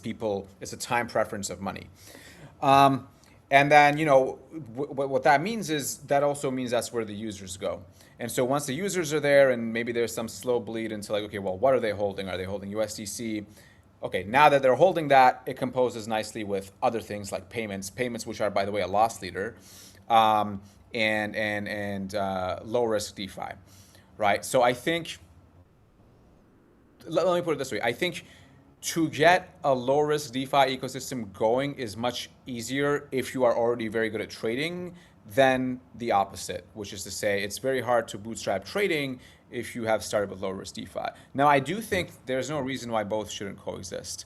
But I do, like, for example, Aave is just very, very like trustworthy, right? They have a good track record. Ethereum is known for this. Camino is also very good, but like, they're just inherently newer, right? I mean, I use them, but like, I know people who are very early in crypto still have some weird preconceptions of Solana. So I would look at the trajectory. And again, the only mental model I have for this is that getting DeFi going in a low risk way while you already have it going in a high risk way, I think is easier than the counterfactual. Yeah. Then I would kind of throw a different variable here, basically saying that and suggesting that in the last cycle, Ethereum was kind of in between a rock and a hard place. Bitcoin was very clearly the institutional asset that was getting adopted at scale, ETFs, actual traction. Solana was the place where all of the trading activity was happening, all the speculation, anything from the president's launch all the way down to the smallest of token launches. It was very clear like that was where the traction was. Ethereum was kind of in the middle of it all, had some store value, kind of, you could argue had some trading activity, but didn't really get it like either or. I think that kind of explained its lack of performance. You fast forward to now, and you could argue Solana's in a similar spot, and here's why. Ethereum is solidly in this low risk DeFi, institutional DeFi, RWAs, tokenized assets, stable coins, whatever all of that is going to kind of amount the to. Index of tokenized assets. Yeah, it's the tokenized asset institutional chain, for lack of a better word. Then you've got Hyperliquid, who's kind of just gone on a limb and say, we don't really care about decentralization. We don't really care about anything. We're going to build the most high throughput, best trading experience product on chain for perps and spot, do it at scale, launch our own kind of like EVM landscape, and just do it in a better way than anybody else who wants to compete solely on trading. Of course, you got lighters and asters and these types. And so then you got kind of Solana in the middle, which is growing stablecoin supply, a lot of really high quality DeFi protocols like Camino, and has a lot of trading activity on spot for things like X stocks, but also just things like any sort of tokens, meme coins, Zcash, etc., Near, Starknet, these kind of like non-SPL tokens that has done a very good job, but not on the same level of throughput and of product as Hyperliquid. And so I'm just curious, like, how you would reason about this construct in your mind, and if you see it similarly, if you see it any different, and probably will lead to thoughts on Hyperliquid as well. Yeah, I mean, I think the diagnosis is directionally correct. I would say Solana is certainly the most well-rounded, but well-roundedness isn't necessarily the sexiest thing. And Hyperliquid has really masterfully, I would say, executed, especially the real-world asset perps. Like being featured on some of these magazines for like oil perps is no small feat. I think that's quite impressive.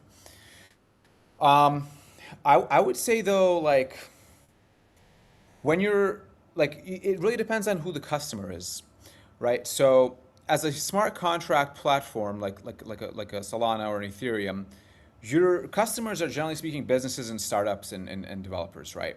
And for them, what you want to do is you want to give them what I would say is a low entropy, stable channel that you can construct things on top of. No surprises, no counterparty risk, things that just work for you to be able to express your knowledge as an entrepreneur on chain. I would say during cycles like this, where the sentiment is just awful and like capital, early stage seed capital has dried up, that section tends to suffer quite a bit because there's no real experiments happening. However, like app teams, so to speak, like Hyperliquid, are of course are not reliant on this, right? Like there is the Hypercore blockchain, but if you look at the activity on Hypercore blockchain, it's roughly non-existent. Yeah. Their entire success cash cow, let's say, is the business of trading, which is great. However, it's just not the same game, right? It's kind of like Solana competing with Binance. Okay, sure, you can say Hyperliquid is more decentralized than Binance. That's fair and true. However, it's still not necessarily this same thing. There's overlap, but it's basically like Solana competing with Coinbase or Binance or Hyperliquid. I view it as similar to that. And I think over a long time horizon, the ecosystem that can attract the most startup capital, attention, developers, businesses, tends to basically, I'm not going to say they like win out or something like this, but I think they'll be just fine, right? Like, so one great analogy here is look at the history and market segmentation of any platform today. So you have operating systems, you have Windows, Mac, Linux. So there's 3 different sections with different market shares and different monetization. You have PlayStation, Xbox, Nintendo. You have Android versus iOS. You have always these different types of platforms with what they're promising to the user. And I think that's basically what this comes down to, which is like, let's say Ethereum is like this low risk, somewhat slower, but also maybe more focused on something like privacy. And then you have something like Solana, which is just very fast, it's very well-rounded, no inherent weakness, but not, for example, running a node at home is not as easy. And then you have Hyperliquid, which is like, okay, look, this is a product, we're just going to vertically integrate everything there. And then maybe they get other people building on that blockchain as well. My guess is that'll be much harder because of the counterparty risk present there, but not impossible. Yeah. That's my rough mental model today. Another kind of more technical thing on this, we had Logan Jastremski on talking about his kind of localized ingestion thesis with regards to having multiple leaders for a trading system rather than like a single sequencer, or in Hyperliquid's case, like all of the, or a lot of the nodes, let's say in Tokyo, basically suggesting that the alpha in latency should be derived not from proximity, but rather availability of information that's distributed on a global setting rather than proximity to a database or a server. He basically highlighted that Hyperliquid is almost like recreating like a better NASDAQ on-chain, whereas like the Solana or distributed kind of trading vision is more of like an entirely new design of like distributed set of nodes that are, again, not fighting for proximity, but rather for information or asymmetric information flow. Kind of creates an entirely new, unique design only possible on chain. And he kind of feels that this is like the step function change compared to TradFi and the NASDAQ, which has, or the CME or whoever has their data center here in New Jersey. And then obviously everyone's very close to it on Wall Street. curious your thoughts on this. Do you agree? Do you disagree? Do you see holes in this? Just generally, what do you think about this kind of like multiple leader system that is more distributed? Can that achieve the similar scale as like a single sequencer, as a Hyperliquid? Does it matter? Just how do you feel about this?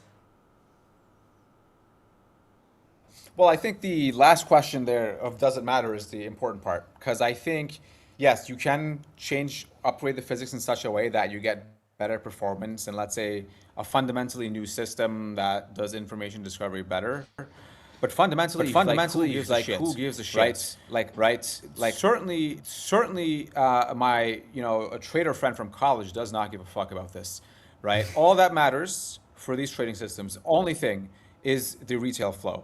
Right, that is the only thing that matters. Once you have that, okay, then we can talk about all right. Well, what's the best way to actually have market structure here? But if you don't have retail flow, then you're optimizing nothing for no one in some sense. And that just has to be the most important part.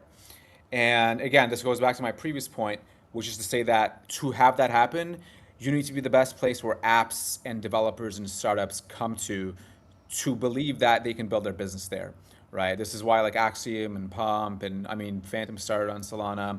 Right. Solana has a disproportionate ratio, let's say, of successful apps to their market cap compared to other chains. Let's say, so for example, like BNB or XRP for sure. Right. And that part is the most important. The MCP stuff. Look, we can get in a room. We can hash out the designs. Maybe have the block times first. All these different things. But fundamentally speaking, nothing that is purely technical is going to close a gap with Hyperliquid. Like nothing. Yeah. It is not going to be the new architecture. It's just going to be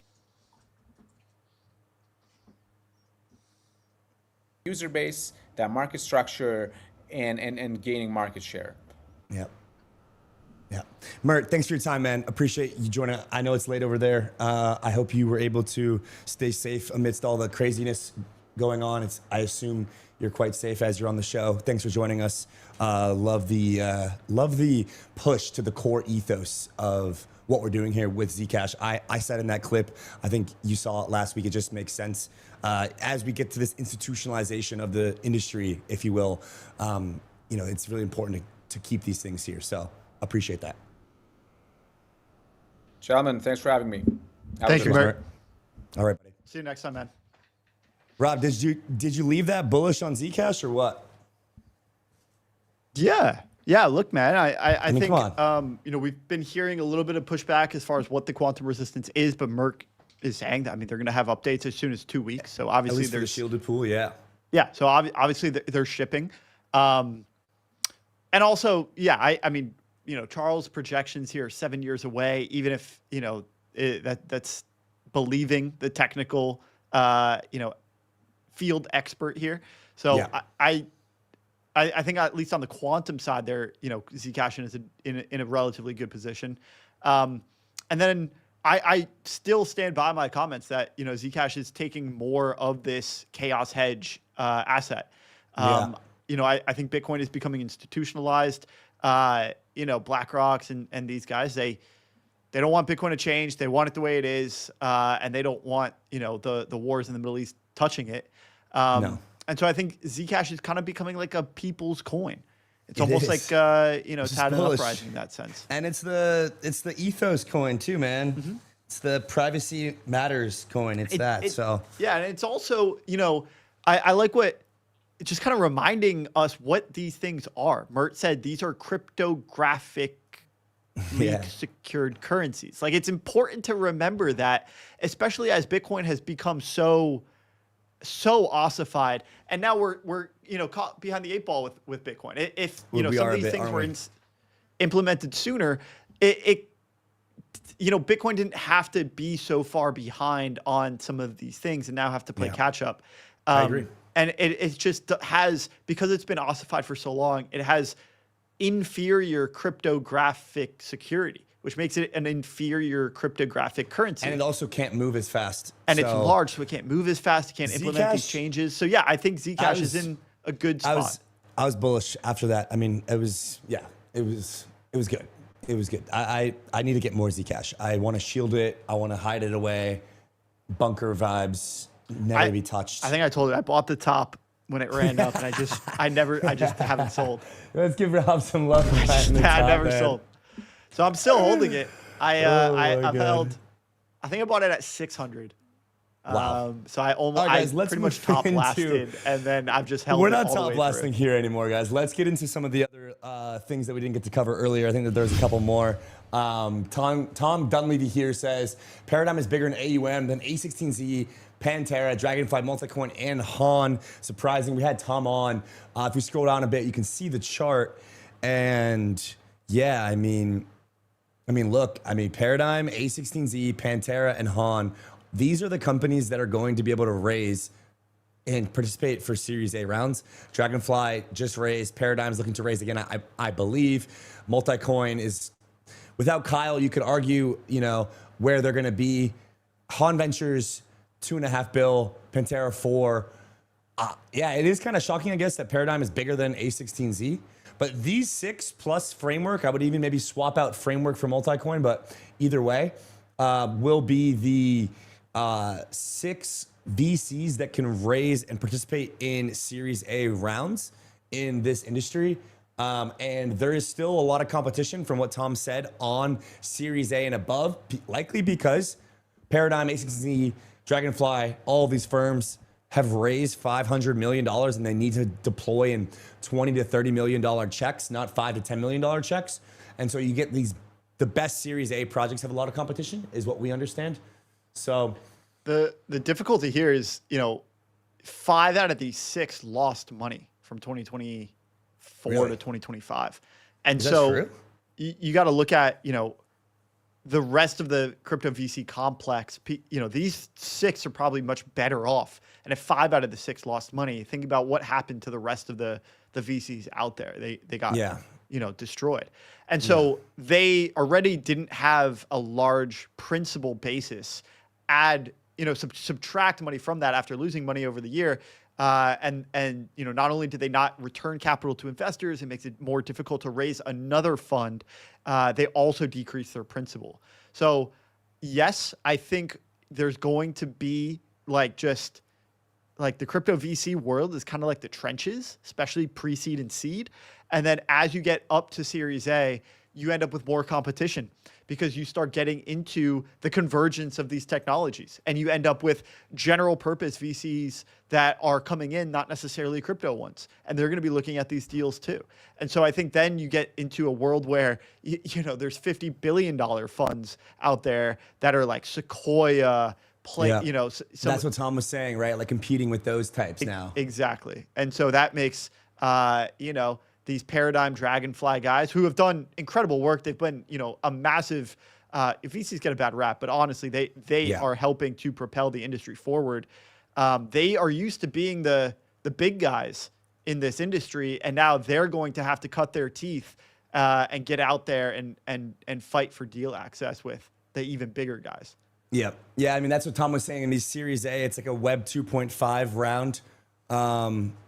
And we just can't compete with these kind of Web 2.5 companies and their funds, the amount of size that they have from whether it's the AI rounds or fintech rounds in crypto. So, all right, let's move on. I think we've got our lovely friend here, Mr. Mamdani, standing outside of hedge fund billionaires Ken Citadel's penthouse. Tom, let's give Mamdani something. I think he needs something. He is going to tax the rich. Let's watch this video. When I ran for mayor, I said I was going to tax the rich. Well, today, we're taxing the rich. I'm thrilled to announce we've secured a pied-à-terre tax, the first in New York's history. This is an annual fee on luxury properties worth more than $5 million, whose owners do not live full-time in the city. Like for this penthouse, which hedge fund CEO Ken Griffin bought for $238 million.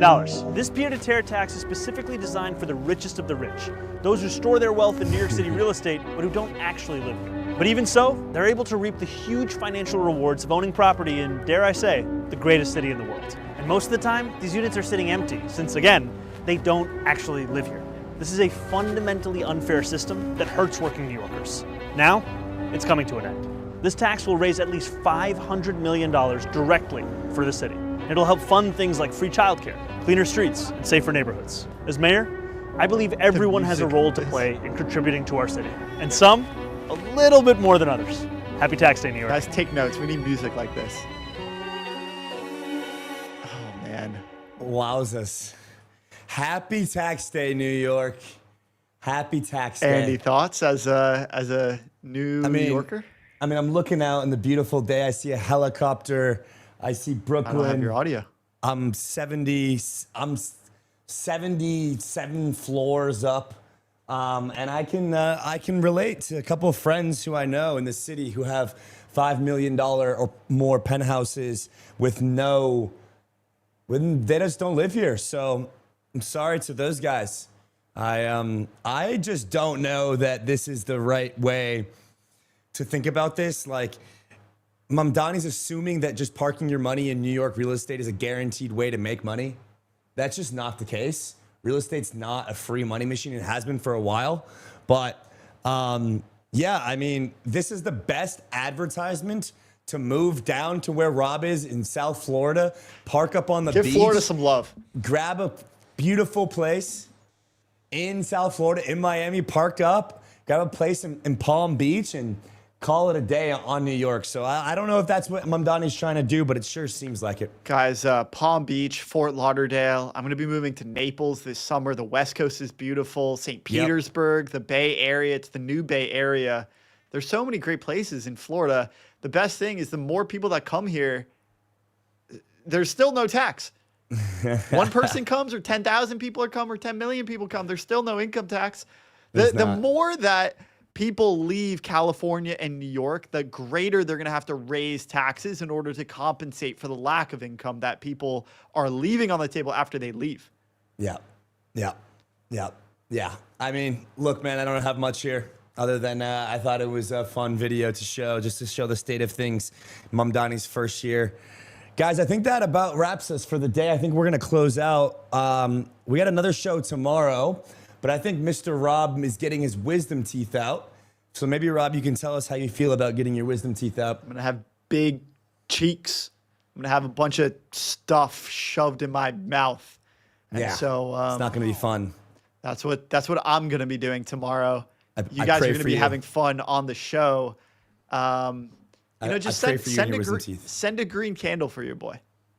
Yes, that I can do. All right, guys. We'll see you tomorrow. Let's get some love for today's show. Hoskinson, Mert, Zcash, Midnight, everything that happened today. Great show, guys. Thanks for being here. If you guys are watching on YouTube, press the like, press the subscribe. We are live every single day, Monday through Friday, 12:30 p.m. Eastern, here from the financial capital of the world, New York City, the Tokenization Tower. New York City to Miami. Brought to you by Plume. Worldwide, from coast to coast, north to south. Sayonara. Have a good